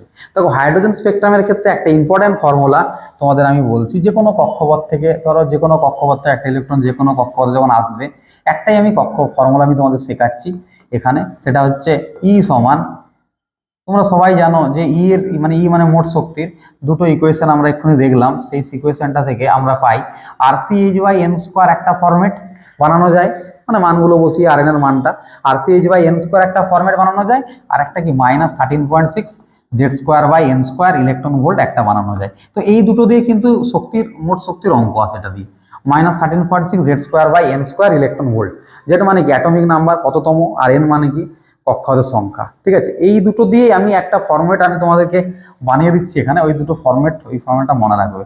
1/λ সমান r, 1/f² - 1/i²। তুমি বলো স্যার এখানে তো লেখা আছে n1n2, কেন বললেন? n1n2 দিয়ে কনফিউশন হয়ে যায় অনেক সময়, যে কোথায় ধরবো, কোথায় ছিল, কোথায় আসছে, ওটা আমাদের অনেক সময় গুলিয়ে যায়। তো সেই জন্য আমরা করে দেবো কি সিম্পল, 1/λ সমান r, 1/f² - 1/i²। এফ মানে কি, এফ মানে ফাইনাল, যেখানে আসবে। ঠিক আছে, আর আই মানে কি, যেখানে ছিল, ইনিশিয়াল। আই মানে ইনিশিয়াল মানে যেখানে ছিল, এফ মানে ফাইনাল মানে যেখানে আসবে। ঠিক আছে, তো এই যে লজিকটা যদি তুমি মনে রাখো, তাহলে তোমার কি হবে, হাইড্রোজেন স্পেকট্রামটা পুরো তুমি নিজে থেকেই বানিয়ে ফেলবে, কোনো অসুবিধা নেই, যে কোনো নিউমেরিক্যাল তোমাকে দিলে তুমি এখান থেকে করে ফেলতে পারবে। ঠিক আছে, এবং মনে রাখবে যে আটটা হচ্ছে কি রিডবার্গ কনস্ট্যান্ট, তার মান হচ্ছে 1.097 10⁻⁷ মিটার ইনভার্স, এটাকে বলা রিডবার্গ ধ্রুবক। কি বলা হয়? রিডবার্গ ধ্রুবক বলা হয়। ঠিক আছে, আর হাইড্রোজেন স্পেকট্রামের ক্ষেত্রে ঠিক হচ্ছে প্রধান সিরিজ সমূহ, এগুলো যদি বলি, প্রথম হচ্ছে কি লেমন শ্রেণী, প্রথম হচ্ছে কি লাইমান শ্রেণী, প্রথম হচ্ছে লাইমানের ক্ষেত্রে কি হয় দেখো, মানে ফাইনালটা হচ্ছে আমার 1, লাইমানের ক্ষেত্রে দেখো ফাইনালটা কি, যে লাইমান সিরিজ এফ হচ্ছে 1, এফ হচ্ছে কত 1, আর ইনিশিয়াল গুলো কত হবে, ইনিশিয়াল গুলো লাইমান সিরিজে যদি আমি বলি, তাহলে এফ হচ্ছে 1, তাহলে ইনিশিয়াল হচ্ছে কি থাকতে পারে কোথায়, 2 এ থাকতে পারে, 3, 1-এর পর বাকিগুলো সব 4, 5, 6, 7 এরকম করে করে কি ইনফিনিটি। কোথা থেকে আসতে পারে, অসীম থেকেও তো আসতে পারে, সেই ইনফিনিটি দিয়ে দিলাম। ঠিক আছে, তাহলে 1 থেকে শুরু করে 1, 2, ঠিক আছে 3, 1, 2, 3 করে এখান থেকে আছে। দেখো তাহলে লেমন শ্রেণীর ক্ষেত্রে তুমি কি দেখবে, যে লেমন শ্রেণীর ক্ষেত্রে এফ মান হচ্ছে 1, এফ মানে কোথায় আসছে দেখো, এফ এর মান হচ্ছে কি, এফ এর মান হচ্ছে 1, এফ এর মান হচ্ছে 1-এ আসছে। আর আই কোথা থেকে, আই দেখো 2, 3, 4, 5, 6, 7 করে কি পুরো ইনফিনিটি পর্যন্ত, অর্থাৎ ফাইনালি তোমার আসবে 1-এ, আয়ের মান 2, 3, 4, 5, 6, 7, 8, 9, 10 থেকে ইনফিনিটি, যেখানে খুশি হতে পারে। বুঝতে পারলে? তাহলে এখানে তোমাকে মনে রাখতে হবে একটা জিনিস, তোমাকে বলি, এমসিকিউতে চলে আসে যে লেমন সিরিজটা হচ্ছে আল্ট্রাভায়োলেট ইউভি রে রশ্মির বিকিরণ দেয় আমাদেরকে। আচ্ছা, ব্লামার সিরিজ তারপরে আছে, যার ক্ষেত্রে এফ এর মান হচ্ছে 2, আর এফ এর মান 2, আয়ের মান কি 3 থেকে শুরু করে 3, 4, 5, 6 করে ইনফিনিটি। তারপরে হচ্ছে আমাদের ফ্যাশন সিরিজ, ফ্যাশনের ক্ষেত্রে এফ এর মান হচ্ছে 3, আর আয়ের মান হচ্ছে কি 4, 5, 6, 7 ইনফিনিটি। ঠিক আছে, এটা মনে রাখার জন্য একটা সিকোয়েন্স আছে, সেটা হচ্ছে কি লাল বাজারের পুলিশ বড় বোকা। ঠিক আছে, লাল বাজারের পুলিশ বড় বোকা, হ্যাঁ, লাল বাজারের পুলিশ বড় বোকা বোকা আচ্ছা বোকা হয়, ঠিক আছে। লাল বাজারের পুলিশ বড় বোকা হয়। তাহলে লাল বাজারের পুলিশ থেকে লাল মানে কি লেমন, বাজার থেকে হচ্ছে বামার, ঠিক আছে, পুলিশ থেকে ফ্যাশন, আচ্ছা, বড় থেকে হচ্ছে ব্র্যাকেট, আর হচ্ছে বোকা হয়, হয় থেকে হামফ্রে। এই যে পি পি ফান্ড সিরিজ, ঠিক আছে, পি ফান্ড সিরিজ চলে আসছে, ঠিক আছে, বোকা হয়, লালবাজারের পুলিশ বড় কি বোকা হয়। তাহলে লালের ক্ষেত্রে মনে রাখবে লেমন, লেমনের ক্ষেত্রে ফাইনাল হচ্ছে এক, ইনিশিয়াল একের পর থেকে যতগুলো হতে পারে লেমন, বামার, বামারের পর হচ্ছে বামার, বামারের বেলায় কি এটা দৃশ্যমান অঞ্চল হয়, ঠিক আছে, আর বাকিগুলো সব কি অবলোহিত। তাহলে এইটা কিন্তু মনে রাখার টেকনিক, প্রথমটা হচ্ছে অতিবেগুনি, তারপরেরটা দৃশ্যমান, বামারটা দৃশ্যমান, বাকি সব হচ্ছে ইনফ্রারেড অবলোহিত অঞ্চল, ঠিক আছে। এফ এর মান এখানে 3, আর বাকি সব আই এর মান হচ্ছে 4 5 6 7 8 9, এভাবে ইনফিনিটি পর্যন্ত চলবে। তাহলে এরকম ভাবে আমরা কি পাই, হাইড্রোজেন বর্ণালীটাকে আমরা দেখে নেব, এখান থেকে আমাদের অঙ্ক আসতে পারে। এবার কি অঙ্ক আসতে পারে, এখান থেকে আসতে পারে হর্ষতম তরঙ্গ দৈর্ঘ্য, দীর্ঘতম তরঙ্গ দৈর্ঘ্য, ঠিক আছে, হর্ষতম তরঙ্গ দৈর্ঘ্য, দীর্ঘতম কি করে দেখো, আমি যদি বলি লেইম্যান শ্রেণী, কি লাইম্যান শ্রেণী, তাই তো, তাহলে লাইম্যান শ্রেণীর, লাইম্যান শ্রেণীর ক্ষেত্রে তুমি বলবে স্যার আমার তো এক্ষুনি বললো যে এফ এর মান 1 আর আই এর মান হচ্ছে কত 2 3 4 ইনফিনিটি পর্যন্ত। তাহলে আমাদের ফর্মুলা অনুযায়ী 1 by lambda R 1/1 square minus কি 1/i স্কোয়ার, তাই তো। এবার মনে রাখবে এর এই যে লাইম্যানের দীর্ঘতম হয় আর হ্রস্বতম হয়, ঠিক আছে। দীর্ঘতম কি করে হয় দেখো, দীর্ঘতম তরঙ্গ দৈর্ঘ্য, দীর্ঘতম কি তরঙ্গ দৈর্ঘ্য, আর হ্রস্বতম তরঙ্গ দৈর্ঘ্য, হ্রস্বতম তরঙ্গ দৈর্ঘ্য মানে মিনিমাম আর ম্যাক্সিমাম। তাহলে দীর্ঘতম তরঙ্গ দৈর্ঘ্য মানে কি না, এর এফ এর মান হচ্ছে 1, আই এর মান হচ্ছে দীর্ঘতমর বেলায় আই এর মান ঠিক পরেরটা মানে 2, আই এর ঠিক পরেরটা 2, পরের ঘর, ঠিক আছে, 2 কাছাকাছি থাকলে মনে রাখবে দীর্ঘ হয়, ঠিক আছে, কাছাকাছি থাকলে দীর্ঘ হয়, ঠিক আছে। তাহলে 1 স্কোয়ার মাইনাস কি 2 স্কোয়ার, তাহলে এখান থেকে আমাদের আসছে কি 1 বাই ল্যামডা সমান আর 1 মাইনাস 1 এর 4 মানে হচ্ছে 3 এর 4। তাহলে তোমরা এখান থেকে বুঝে গেলে ল্যামডা সমান হচ্ছে 4/3 আর ল্যামডা সমান কি, আরে বাবা,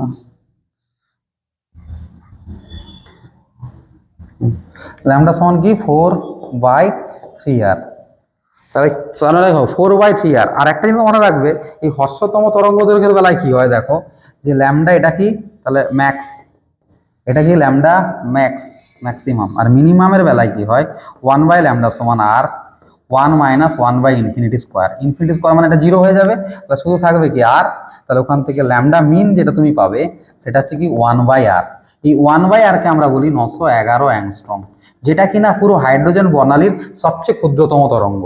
পুরো হাইড্রোজেন বর্ণালীর মধ্যে সবচেয়ে কম হচ্ছে লেমন শ্রেণী, আর তার সবচেয়ে কম হচ্ছে কি, তার সবচেয়ে কম হচ্ছে তোমার হচ্ছে 911 অ্যাংস্ট্রম, এই লেমেনের সবচেয়ে কম।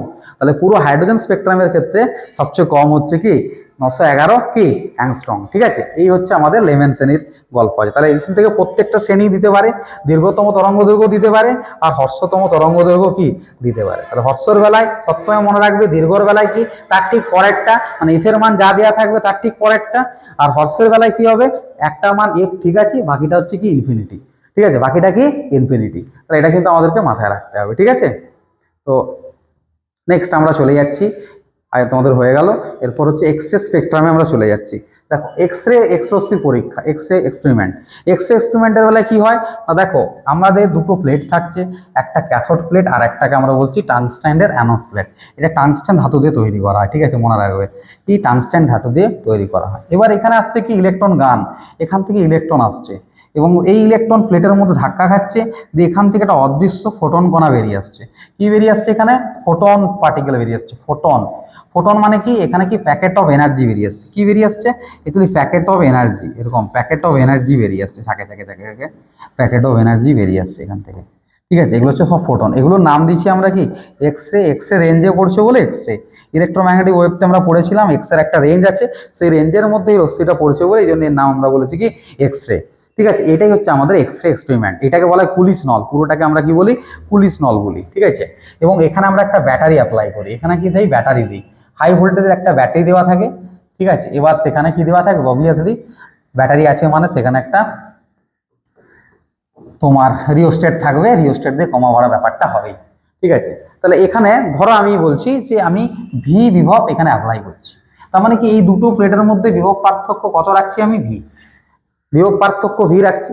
তার একটা ইলেকট্রন বেরিয়ে আসছে, ইলেকট্রনের চার্জ যদি ই হয়, তাহলে ইলেকট্রনটা যখন এখানে বেরিয়ে আসছে, এইভাবে ইলেকট্রনটা আসছে, তাহলে এই যে ইলেকট্রনটা আসছে, তাহলে এর যে শক্তি হয়, ইলেকট্রনটার যে শক্তি হবে সেটা হচ্ছে কি ইভি। এবারে আমি যদি বলি যে এই ধাতুটার কার্য অপেক্ষক খুব ন্যূনতম, খুবই ন্যূনতম, তাহলে কি হবে, পুরো ডাইরেক্টলি মানে এই শক্তিটা নিয়ে এখান থেকে ফোটন পার্টিকেল চলে আসছে, মানে ফোটন পার্টিকেল পুরো এই এনার্জিটা কি করছে, নিয়ে নিচ্ছে। তাহলে ফোটন পার্টিকেল যদি এই এনার্জিটা পুরোটাই ফোটন নিয়ে নেয়, তাহলে সেই এনার্জিটাকে আমি বলতে পারি তাহলে ই সমান কি, এইচ নিউ ম্যাক্স আর h C by lambda min. মানে কি, মানে 100 ইলেকট্রন থেকে তো এটা হবে না, পার্টিকুলার যে ইলেকট্রনটার শক্তিটা পুরোটাই একটা তোমার ফোটনে কনভার্ট হয়ে যাচ্ছে, ফোটনের শক্তিতে রূপান্তর হয়ে যাচ্ছে, তাহলে তাদের ক্ষেত্রে আমরা বলতে পারি ইভি সমান হচ্ছে এইচ নিউ ম্যাক্স বা H C by lambda min. তাহলে এইটাই হচ্ছে তোমার, এইটাকে বিভবটাকে বলে ছেদক বিভব আর কাট অফ তরঙ্গ দৈর্ঘ্য সম্পর্ক। ছেদক বিভব, কাট অফ তরঙ্গ দৈর্ঘ্য, এই বিভবটার নাম হচ্ছে ছেদক বিভব আর কাট অফ তরঙ্গ দৈর্ঘ্যের সম্পর্ক। এখান থেকে অঙ্ক আসতে পারে, ইভি সমান H C by lambda min, E V সমান এইচ নিউ ম্যাক্স। ঠিক আছে, নিউ মানে কম্পাঙ্ক সবাই জানো, ল্যামডা মানে তরঙ্গ দৈর্ঘ্য সবাই জানো, এইচ প্ল্যাঙ্ক কনস্ট্যান্ট, সি হচ্ছে কি আলোর বেগ, ই হচ্ছে ইলেকট্রনের চার্জ, ভি হচ্ছে বিভব প্রভেদ, কতটা বিভব প্রভেদ দিচ্ছি দুটো প্লেটের মাঝে। ঠিক আছে, দুটো প্লেটের মাঝে কি বিভব প্রভেদ আমরা এখানে দিচ্ছি, তো সেই যে শক্তিটা ইলেকট্রনটা পাচ্ছে, সেই ইলেকট্রনের শক্তিটা ডাইরেক্ট ফোটনের এনার্জিতে কনভার্ট হয়ে যাচ্ছে। কিছুটা অবশ্যই এনার্জি হিট এনার্জিতে কনভার্ট হবে, সেটাকে আমরা নেগলিজিবল ধরে নিচ্ছি। বাকিটা কি হচ্ছে, দুটোকে সমান করে ইভি সমান H nu max h C by lambda min. তাহলে এই দুটো হচ্ছে আমাদের ইম্পর্টেন্ট ফর্মুলা। কার ক্ষেত্রে ফর্মুলা, ইম্পর্টেন্ট ফর্মুলা হচ্ছে এক্স রে এক্সপেরিমেন্টের ক্ষেত্রে সবচেয়ে ইম্পর্টেন্ট ফর্মুলা এটা। ঠিক আছে, এক্স রে আবিষ্কার করে কে, রন্টজেন। ঠিক আছে, রন্টজেন মনে রাখবে। এবার এখান থেকে আছে মোজেলস ল। দেখো এখানে মোজেলস লটা আমরা ইম্পর্টেন্ট জায়গাগুলো করছি, এখানে একটা ইম্পর্টেন্ট জায়গা আছে এক্সেস ফর এক্সেস স্পেকট্রাম। একটা হচ্ছে কি এক্সরে স্পেকট্রাম বা এক্সরে বর্ণালী, কি আছে, একটা নিরবিচ্ছিন্ন এক্সরে বর্ণালী আর একটা বৈশিষ্ট্যমূলক এক্সরে বর্ণালী। নিরবিচ্ছিন্ন এক্সরে বর্ণালীতে কি হয়, আমরা দেখেছিলাম গ্রাফ থেকে, যেরকম করে গ্রাফটা ছিল, তারপরে এরকম দুম দুম করে স্পিডগুলো উঠছিল এরকম ভাবে। ঠিক আছে, তোমরা দেখেছিলে যে প্রাবল্যটা হট করে বেড়ে যাচ্ছিল। ঠিক আছে, তো প্রাবল্যটা দুম দুম বাড়ছিল, এটা হচ্ছে জেডের উপর ডিপেন্ড করে। ঠিক আছে, যখন জেডগুলো এটা ছিল, এখানে আমরা দেখছিলাম কন্টিনিউয়াস দিচ্ছিল, নিরবিচ্ছিন্ন বর্ণালী পাচ্ছিলাম।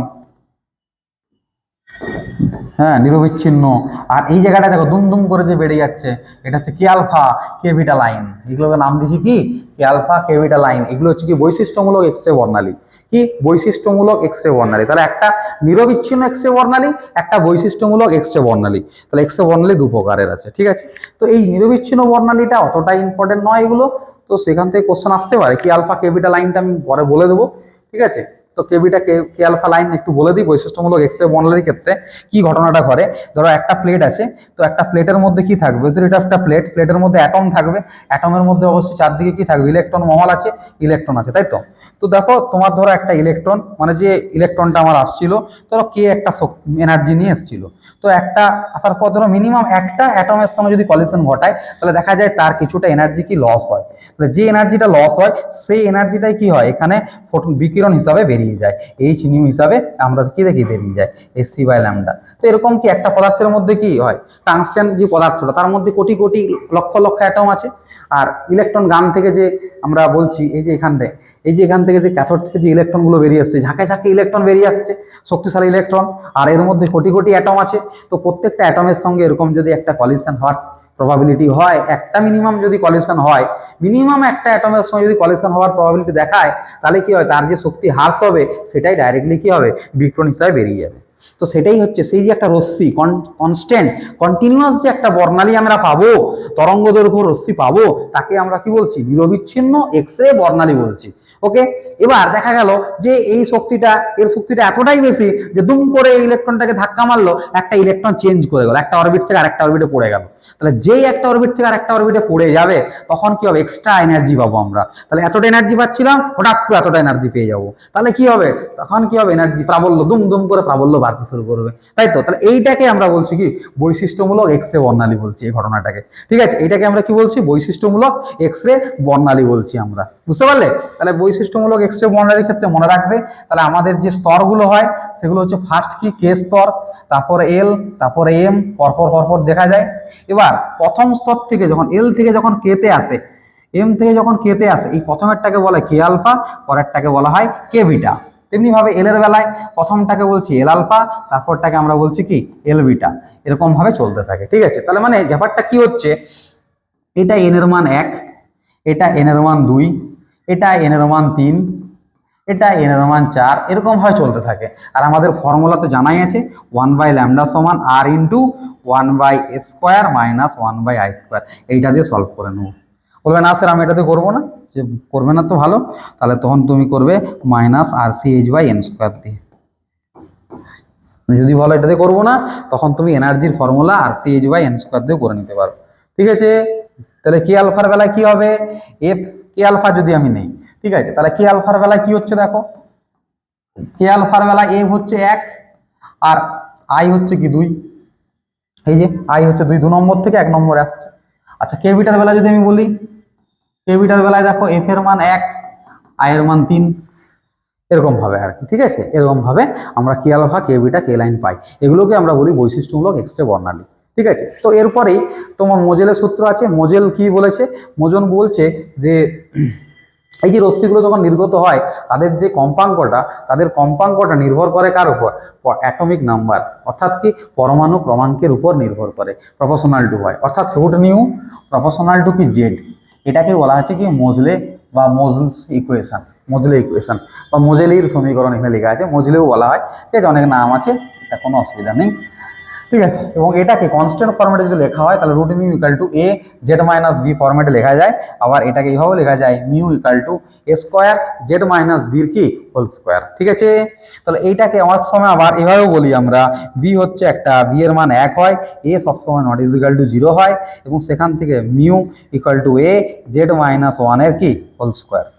তো সেখান থেকে এটাকে লেখা যায় যে নিউ 1 বাই নিউ 2 সমান নিউমেরিক্যাল পারপাসে, right, z1 minus 1 by z2 minus রাইটের কি হোল স্কোয়ার পুরোটার। তাহলে এইভাবে আমরা এটাকেও ব্যাখ্যা করতে পারি, বা নিউ ইকাল টু হয় সি বাই ল্যামডা, তাহলে সেভাবে বলতে পারি আমি λ2 by λ1 equal to z1 minus 1 এর whole square by z2 minus 1 এর কি হোল স্কোয়ার। ব্যস্ত সম্পর্ক থাকে ল্যামডার সঙ্গে, ব্যস্ত সম্পর্ক, কম্পাঙ্কের সঙ্গে সরল সম্পর্ক। কেন কম্পাঙ্ক ইকাল টু কি হয়? C by lambda. কম্পাঙ্ক ইকাল টু কি হয়? সি বাই কি ল্যামডা। তাহলে এই হচ্ছে দেখো অ্যাটমিক্সের ম্যাক্সিমাম থিওরি আমি করিয়ে দিলাম। ঠিক আছে, যেগুলো ইম্পর্টেন্ট পরীক্ষা আসে, এর বাইরে কিছু পড়ার দরকার নেই, যা পড়িয়েছি তাই পরীক্ষা আসবে। ঠিক আছে, কোনো ভয়, কোনো টেনশনের কিছু নেই। যারা সারা সেমিস্টার কিছু পড়োনি, কোনো চাপ নেওয়ার দরকার নেই, অ্যাটমিক্স এটুকু এনাফ। এবারে শুধু অঙ্কগুলো একটু দেখে নাও, বাস ইম্পর্টেন্ট অঙ্কগুলো আমি করিয়ে দিয়েছি। দেখো, একটা হাইড্রোজেন পরমাণুর ক্ষেত্রে ইলেকট্রন n ইকাল টু 4 শক্তি স্তর থেকে n ইকাল টু 1 শক্তি স্তরে ঝাঁপ দিলে হাইড্রোজেন প্রণালীতে কতগুলি রেখা পাওয়া যাবে? তাহলে দেখো হাইড্রোজেন প্রণালীতে কতগুলো রেখা পাওয়া যাবে, এটা ফর্মুলা হচ্ছে কি? দেখো মনে রাখবে, দুটো স্তর থেকে সবসময় একটা রশ্মি, একটা রেখা পাওয়া যায়। দুটো স্তরের ক্ষেত্রে কি পাওয়া যায়? সবসময় একটা রেখা পাওয়া যায়। এই জন্য এর ফর্মুলা হচ্ছে NC2, মানে n into n minus 1 by 2, এটা হচ্ছে ফর্মুলা। তাহলে রেখার সংখ্যা কি? n into n minus 1 by হচ্ছে 2। ঠিক আছে, তাহলে আমাকে যদি কেউ বলে যে 4 থেকে 1 আসছে, তার মানে এর মান 4, 4 থেকে 1 আসছে, তাহলে আমরা কতগুলো রেখার সংখ্যা কত? তাহলে রেখার সংখ্যা তাহলে 4 ইন্টু ফর্মুলা কি n into n minus 1 by হচ্ছে 2, তাহলে 4 ইন্টু 4 মাইনাস 1 বাই 2, তার মানে হচ্ছে 6। 4 থেকে গেলে 3, 2 দুগুণে 4, 2 3 6, 6 হবে। 6টা রেখা পাবো আমি। 6টা রেখা কি করে পাবো? দেখো 6টা রেখা কিরকম ভাবে পাবো? 4, তো 4টে তো স্তর, এটা 1 2 3 4। ধরো প্রথমে কি হবে? 4 থেকে সব 1 আসছে, 2 থেকে 3 থেকে 1 এলো, 2 থেকে 1 এলো, তাহলে এটা হচ্ছে লেমেন শ্রেণী। এটা কি এল শ্রেণী, 11 শ্রেণী, ঠিক আছে। আচ্ছা 2 নম্বর কি হবে, 4 থেকে 2 এ আসবে, 3 থেকে 2 এ আসবে, আর একটা কি 4 থেকে 3 এ আসবে। তাহলে একটা লেমেন শ্রেণী, এটা বামার শ্রেণী বি, আর এটা প্যাশন শ্রেণী। তাহলে দেখো আমাদের পরের যে বলছে এই রেখার কোন কোন শ্রেণীতে অবস্থান করবে, এই রেখা কোন কোন শ্রেণীতে অবস্থান করবে। তাহলে লেমেন শ্রেণীতে 3টে থাকবে, বামার শ্রেণীতে আছে 2টো, আর প্যাশন শ্রেণীতে 1টা। তাহলে টোটাল হচ্ছে 6টা। বুঝা গেল? এইভাবে দেখানো যায় এটাকে। ক্লিয়ার পুরো? দেখো নেক্সট বলে জেড ইকুয়াল টু 11 পারমাণবিক সংশ্লিষ্ট মৌলের এক্স রশ্মির কে আলফা, এটা হচ্ছে কে আলফা রেখা, ওই যে কে আলফা এক্ষুনি বুঝাচ্ছিলাম। কে আলফা রেখা তরঙ্গ দৈর্ঘ্য ল্যামডা হলে কত পারমাণবিক সংখ্যার মৌলের ক্ষেত্রে এই রেখা তরঙ্গ দৈর্ঘ্য হবে 4 ল্যামডা। অর্থাৎ মোজেলের সূত্র দিয়ে করে নিতে হবে। মোজেলের সূত্র কি ছিল, নিউ ছিল এ জেড মাইনাস 1 এর কি হোল স্কয়ার, তাই তো। নিউ সমান কি হয়, সি বাই ল্যামডা। তাহলে C by lambda A Z minus 1 এর হোল স্কয়ার। তো এখান থেকে আমরা সূত্রটা সূত্রগুলো এসেছিল আমাদের, ল্যামডা 1 বাই ল্যামডা 2 সমান z2 মাইনাস 1 এর whole square by z1 minus 1 এর হোল স্কয়ার। তাহলে ল্যামডা 1 মানে কোনটা, প্রথম যে তরঙ্গ দৈর্ঘ্যটা দেওয়া আছে সেটা ল্যামডা 1, তার রেসপেক্টে z1 দেওয়া আছে 11। এবার z2 কত হবে, যার জন্য ল্যামডা 2টা 4 ল্যামডা হবে। তাহলে এই হচ্ছে মান দেওয়া আছে আমাদের, এই মানগুলো ওখানে পুট করে দেবো। তো ল্যামডা 1 এর জায়গায় ল্যামডা বসাবো, ল্যামডার জায়গায় 4 ল্যামডা বসাবো, ঠিক আছে। z2 মাইনাস 1, z2টা আমাদেরকে বের করতে হবে, আর 11 মাইনাস 1 এর কি হোল স্কয়ার। তাহলে z2 মাইনাস 1 এর হোল স্কয়ার বাই 11 থেকে 1 গেলে 10, 10 এর হোল স্কয়ার মানে 100, ঠিক আছে। আর এখানে ল্যামডা ল্যামডা কাটলে এটা হবে কি 4, তার মানে আমরা পাচ্ছি কি 1 এর 4 সমান z2 মাইনাস 1 এর হোল স্কয়ার বাই হচ্ছে এখানে 100।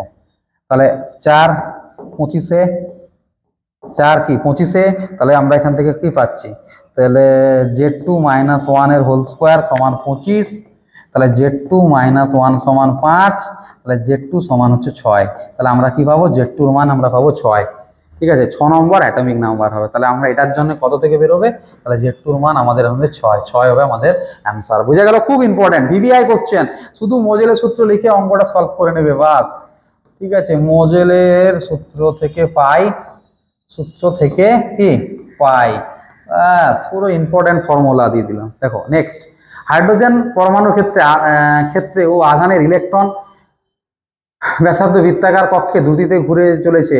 আচ্ছা, ইলেকট্রনের উদ্ভব চৌম্বক ভ্রামকের মান কত? আচ্ছা, ভি দ্রুতিতে ঘুরে চলেছে। তাহলে হাইড্রোজেন পরমাণুর ক্ষেত্রে একটি আধান মানে একটি আধানের ইলেকট্রন, ই আধানের ইলেকট্রন আর ব্যাসার্ধের কক্ষপথে বৃত্তাকার কক্ষপথে ভি দ্রুতিতে ঘুরে চলেছে। ইলেকট্রনের উদ্ভূত চৌম্বক ভ্রামকের মান কত? চৌম্বক ভ্রামকের মান কত? আচ্ছা, ভালো কথা, এইচএস 16তে এসছে, খুবই ভালো কথা। প্রমাণ করো যে বোর কক্ষের ঘূর্ণায়মান ইলেকট্রনের চৌম্বক ভ্রামক মুখ্য কোয়ান্টাম সংখ্যার সমানুপাতিক। যদিও বা এটা চুম্বকের কোশ্চেন, কিন্তু অ্যাটমিক অনেক সময় চলে আসে। তো সিম্পল ব্যাপার, কোনো অসুবিধা নেই। দেখো নিউক্লিয়াসের চার্ট আমরা সবাই জানি জেডি, ইলেকট্রন ঘুরছে ভি বেগে ঘুরছে, ঠিক আছে, আর ব্যাসার্ধের কক্ষপথে ঘুরছে। তাহলে একটা ইলেকট্রন ঘুরলে এখানে তৈরি করবে কারেন্ট তৈরি করবে। তো কারেন্টের ফর্মুলা আই ইকুয়াল টু আধান বাই পর্যায়কাল, I equal to u by T time period, তাই তো। আর টাইম পিরিয়ড ইকুয়াল টু আমরা সবসময় জানি কি পরিধি বাই বেগ, কি মানে এই ঘূর্ণায়মানের ক্ষেত্রে আর কি, হ্যাঁ, সবার ক্ষেত্রে নয়, পরিধি বাই বেগ, তাই তো। এই পরিধি বাই বেগ, বৃত্তাকার পথে ঘুরছে, একবার ঘুরে আসতে সময় লাগে কত জানি না, টি সময় লাগে। কতটা অতিক্রম করবে, পথ কত অতিক্রম করবে, 2πr। কত বেগে ঘুরছে, ভি বেগে ঘুরছে। তাহলে আমরা s equal to v t formula জানি, এস ইকুয়াল টু ভিটি, তাহলে T equal to case by v, দূরত্ব বাই বেগ। তো দূরত্ব 2πr বাই বেগ হচ্ছে কি ভি। তাহলে এখানে টি এর মান বসিয়ে দেবো, তাহলে আই ইকুয়াল টু কি ভি বাই 2πr। আর চৌম্বক ভ্রামক তোমরা সবাই জানো, চৌম্বক ভ্রামক মানে এআই।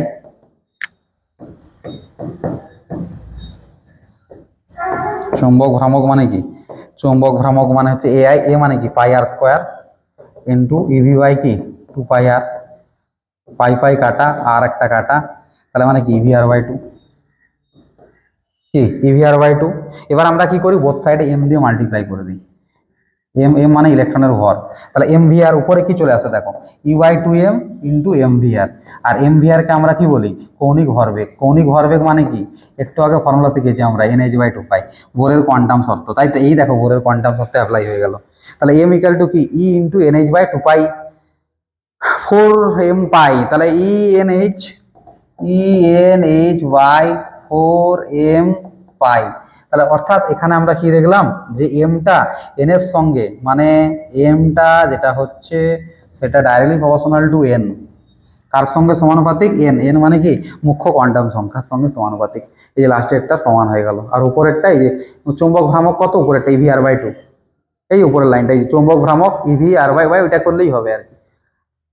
ঠিক আছে, তাহলে এই হচ্ছে হয়ে গেল কোশ্চেন। নেক্সটে চলে আসছি কি, দেখো হাইড্রোজেন পরমাণুর প্রথম উত্তেজিত স্তরে ইলেকট্রনের মোট শক্তি -3.4 ইলেকট্রন ভোল্ট। মোট শক্তি মানে নেগেটিভ হয়, মোট শক্তি -3.4 কি ইলেকট্রন ভোল্ট। তাহলে গৌণ শক্তি কত?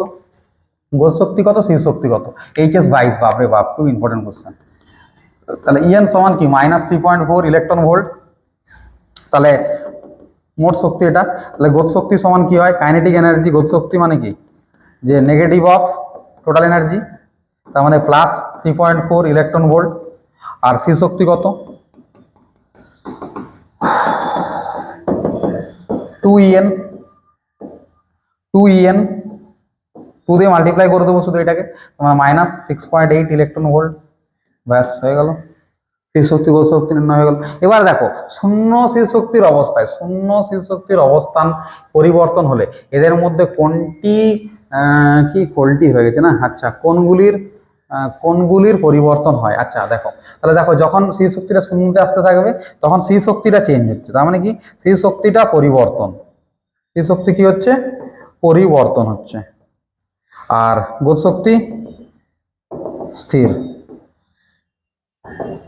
তাহলে মোট শক্তি মানে কার কার যোগফল? স্থির শক্তি প্লাস গৌণ শক্তি। তাহলে মোট শক্তিটাও চেঞ্জ হচ্ছে, তাহলে মোট শক্তিটাও পরিবর্তন হচ্ছে। ঠিক আছে, ইম্পর্টেন্ট কোশ্চেন সলভ হয়ে গেল। যদি হাইড্রোজেন পরমাণুর ভূমিস্তরের শক্তি -13.6 ইলেকট্রন ভোল্ট হয়, তবে প্রমাণ করো উদ্দীপিত স্তরে, তবে প্রথম উদ্দীপিত স্তরে হিলিয়ামের আয়নন শক্তি কত?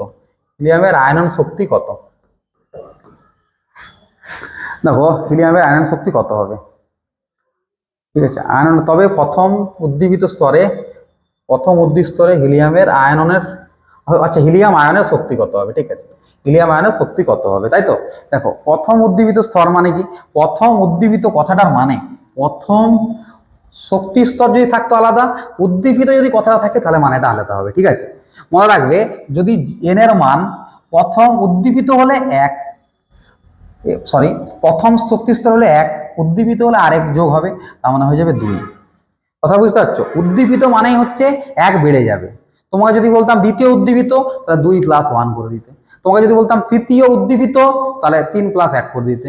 যেন প্রথম উদ্দীপিত বলেছি, প্রথম +1, 1 + 1 করে দিলাম, 2 হয়ে গেল। তাহলে আমরা যেটা পাচ্ছি দেখো, EN এর সমান -13.6 Z² বাই কি n²।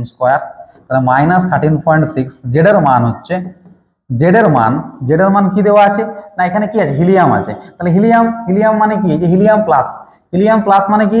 এর জেড এর মান 2, তাহলে 2² বাই শক্তি 2² কেটে গেল, তাহলে আমরা -13.6 ইলেকট্রন ভোল্ট।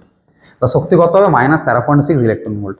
এবং দেখো যদি এই কোশ্চেনটা আমি বলছি, এই কোশ্চেনটা যদি আয়নন শক্তি দিত, ধরো বাই চান্স পরীক্ষায় আয়নন শক্তি দিয়ে দিল, তাহলে আয়নন শক্তি জিনিসটা কি? আয়নন শক্তি মানে হচ্ছে ভূমিস্তরের শক্তিটাকে পজিটিভে ভূমিস্তরের শক্তিটা কত, এটাই হচ্ছে আয়নন শক্তি। তাহলে আয়নন শক্তি মানে ভূমিস্তরের শক্তিটা কত আগে বের করে নিতাম। তাহলে এখান থেকে আমি ভূমিস্তরের শক্তিটা বের করে নিতাম যে EN সমান -13.6 Z² বাই n²। তাহলে এন এর মান 1 বসাতাম, 13.6 × 2² করে দিতাম, তার মানে -13.6 × 4। ঠিক আছে, তার মানে কি 6 × 4 = 24, 24 4 হাত থেকে 2, 7 × 12 = 14, 4 হাত থেকে 1, 4 × 5, 54.4 মাইনাস, তাহলে -54.4 হচ্ছে কি হতো? Electron volt. এটা হচ্ছে তোমার ভূমিস্তরের মোট শক্তি হতো। তাহলে ভূমিস্তরের যে মোট শক্তি তাকে নেগেটিভ দিয়ে মাল্টিপ্লাই করতে হতো, তাহলেই আমরা অ্যান্সার পেয়ে যেতাম কি? তাহলেই আমরা পেয়ে যেতাম এটা হচ্ছে আয়নন শক্তি। অর্থাৎ আয়নন শক্তি মানে হচ্ছে গ্রাউন্ড স্তরের যে শক্তি, অর্থাৎ একটা ইলেকট্রনকে বের করতে গেলে যে শক্তি লাগে গ্রাউন্ড স্তরের ইলেকট্রনকে, ঠিক আছে, সেটাগুলো আয়নন শক্তি। আর আয়নন বিভব কি? আর আয়নন বিভব হচ্ছে যে ভোল্টেজটা লাগবে। অর্থাৎ আয়নন বিভব কি করে বের করায়?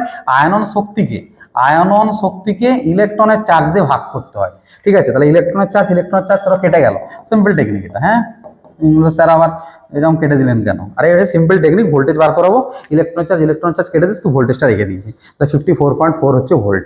তাহলে আয়নের বিভবের বেলায় ভোল্ট, শক্তির বেলায় ইভি। ঠিক আছে, এটা নেই, কোশ্চেন এখানে নেই, কিন্তু ইম্পর্টেন্ট, যদি কোনো জিনিস এসে যায় তখন তুমি এভাবে করে ফেলতে পারবে। ঠিক আছে, আয়নন শক্তি মানে যে কোনো জিনিসের আগে গ্রাউন্ড স্টেটের ভূমিস্তরে শক্তি বের করাবে, তাকে পজিটিভে কনভার্ট করে দিবে, তাকে মাইনাস দিয়ে গুণ করে দিবে, বাস এই যে মাইনাস দিয়ে গুণ করে দিলাম।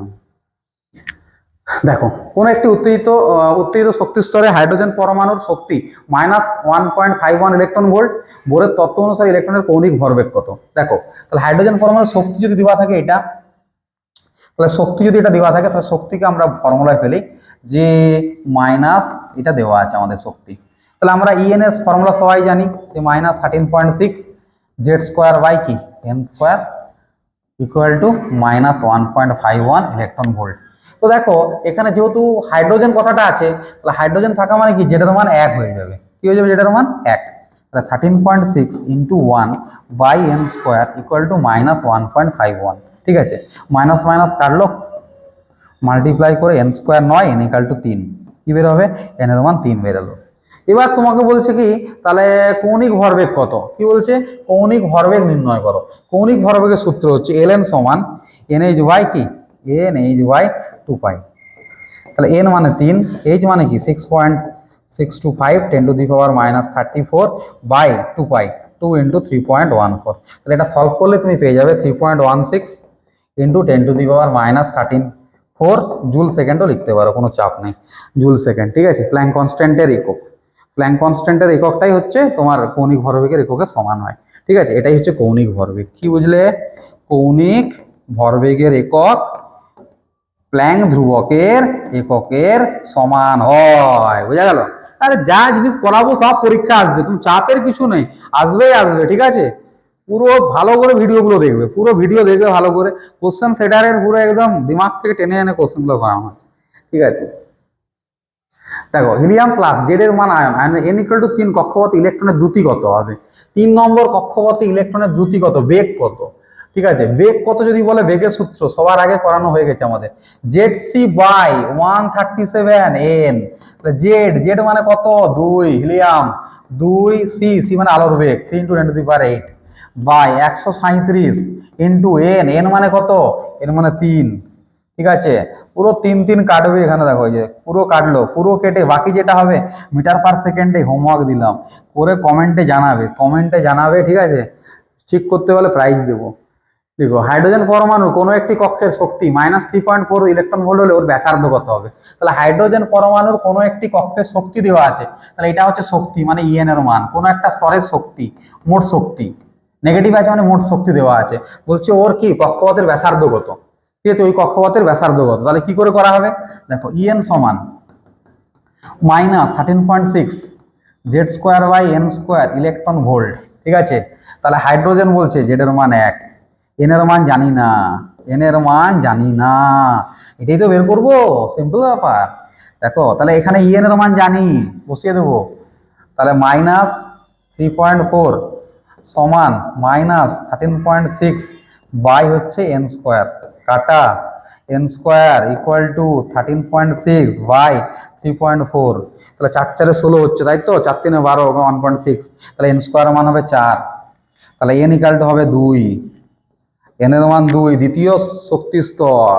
3.4 অনেকের মুখস্থ আছে, 3.4 মানে দ্বিতীয় শক্তি স্তর, অনেকেই মুখস্থ আছে। মুখস্থ থাকলে তো কোনো ভালো, দেখো 2 মার্কসের কোশ্চেন, তো 2 মার্কসের কোশ্চেন কোষে দেখাবে, নাহলে কি হবে, নাম্বার কেটে দিলে আর কোনো কিছু করার নেই। ঠিক আছে, 2 মার্কসের কোশ্চেন এগুলো সব, 2 মার্কসের কোশ্চেন সব কোষে দেখাবে, বুঝতে পারছো, সব কোষে দেখাবে মোট শক্তি এটা। তাহলে ব্যাসার্ধ কত? ব্যাসার্ধ যদি বলি, তাহলে আর এন সমান R0 into N square by Z, যেহেতু এখানে হাইড্রোজেন জেড এর মান 1, তাহলে আর এন সমান হয়ে যাবে আমাদের 0.53 ইন্টু 2। ঠিক আছে, এন স্কোয়ার মানে কি 2 স্কোয়ার, সরি 2 স্কোয়ার মানে 4, তাহলে 0.53 ইন্টু 4, এটা ওভারঅল অ্যাংস্ট্রং এ আসবে। ঠিক আছে, তাহলে কত হচ্ছে, 4 3 12 2 আর থাকে 1, 5 4 20, একে 21, 2.12 অ্যাংস্ট্রম। ঠিক আছে, তাহলে এইভাবে এটা সলভ করে নিতে পারবো আমরা, ব্যাসার্ধের সমীকরণ ফেলে দেবো, তাহলে ব্যাসার্ধ চলে আসবে। তাহলে ব্যাসার্ধের সমীকরণ, ব্যাসার্ধের সমীকরণ ফেলে দিলাম। তাহলে এই হচ্ছে টেকনিক, দেখো যা করবে সব সিম্পল ব্যাপার। তারপরে নেক্সট, হিলিয়াম পরমাণু দ্বিতীয় কক্ষপথ এবং লিথিয়ামে তৃতীয় কক্ষপথের ব্যাসার্ধ কক্ষ দুটিতে ইলেকট্রন বেগের অনুপাত নির্ণয় করো। তাহলে যখনই বলছে তোমাকে হিলিয়াম আর তোমার কি লিথিয়াম এর দ্বিতীয় কক্ষপথ আর এর কি তৃতীয় কক্ষপথ, তার মানে বুঝতেই পারছো। তাহলে হিলিয়ামের ক্ষেত্রে জেড এর মান 2 আর এন এর মানও 2, আর লিথিয়ামের ক্ষেত্রে জেড এর মান 3 আর এন এর মানও 3। এবার বলছে ব্যাসার্ধ, তাহলে ব্যাসার্ধর সূত্র কি, আর এন সমান R not an square by Z. তাহলে আর নট এখানে থাকলো, এন এর মান হচ্ছে এন স্কোয়ার মানে 4 বাই জেড, জেড মানে 2, ঠিক আছে, তার মানে 2, মানে 2 আর নট। এটা কার, এটা হিলিয়াম প্লাসের। আর লিথিয়াম প্লাসের জন্য যদি বের করাই সিমিলার, তাহলে দ্বিতীয় না এটা তৃতীয় না, আচ্ছা তৃতীয়, তাহলে কত হবে আর নট এন স্কোয়ার মানে 3 স্কোয়ার বাই 3, তার মানে একটা 3 আসবে।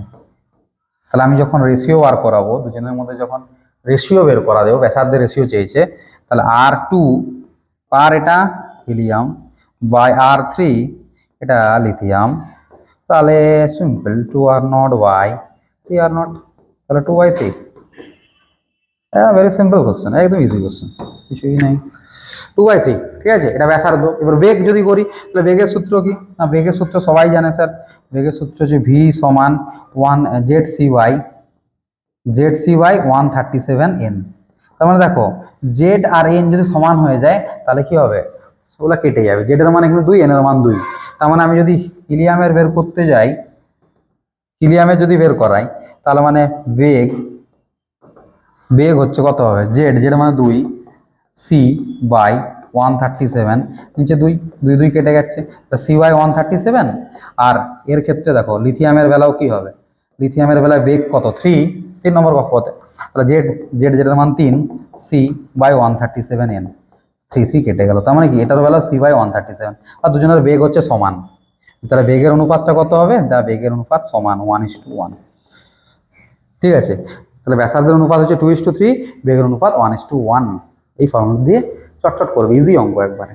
দেখো হাইড্রোজেন পরমাণুতে লেমেন ও বামার শ্রেণীর সর্বনিম্ন তরঙ্গ দৈর্ঘ্যের অনুপাত কত, এটা একটু আগে বুঝিয়েছি।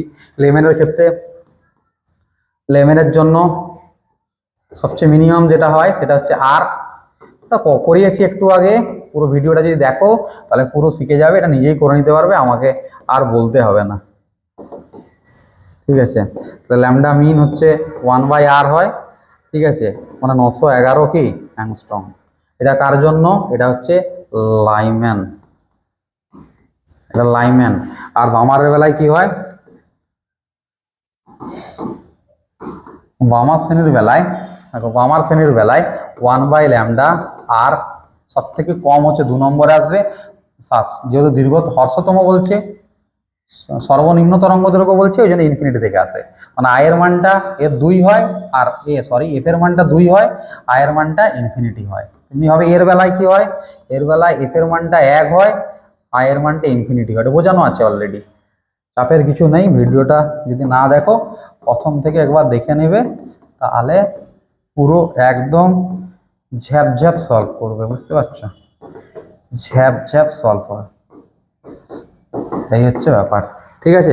911, ঠিক আছে, 1/r মানে কি 911 অ্যাংস্ট্রম। এটা মনে রাখার জন্য বারবার দেখাচ্ছি আর কি, এটা পরীক্ষায় যখন অনেক সময় বের করতে দেয় যে ল্যামডা মিনটা নির্ণয় করো, তার মানে কিন্তু তখন 1/r তুমি মান বসাতে থাকবে, আর এর মান তো 1.097 10⁷ ক্যালকুলেশন করছে, উত্তর বেরোলো না, লেখ। ওই জন্য ডাইরেক্ট এটা বের করে দিয়ে উত্তর করে দিবে, অ্যান্সার চলে আসবে। তাহলে দেখো লেমেন আর বামারের অনুপাত চেয়েছে, তাহলে ল্যামডা মিন লেমেন আর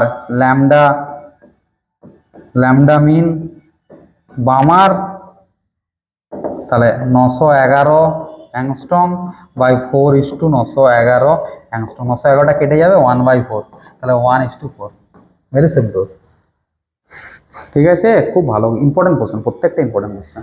দেখো 0.8 অ্যাংস্ট্রম তরঙ্গ দৈর্ঘ্যের এক্সটি উৎপাদকের জন্য পুলিশ নলের প্রান্তদ্বয়ের বিভব প্রভেদের সর্বনিম্ন মান কি হবে, মানে এক্সরে দিয়ে কোশ্চেন দিয়ে দিচ্ছে, দেখো বাপরে বাপ, তাহলে এক্স এর ফর্মুলা একটু শিখালাম, ইভি ইকাল টু কি এইচসি বাই ল্যামডা মিন, শিখালাম তো, ব্যাস এটা দিয়ে করবে তো হয়ে যাবে। তাহলে ইর মান হচ্ছে 1.6 10⁻⁻19।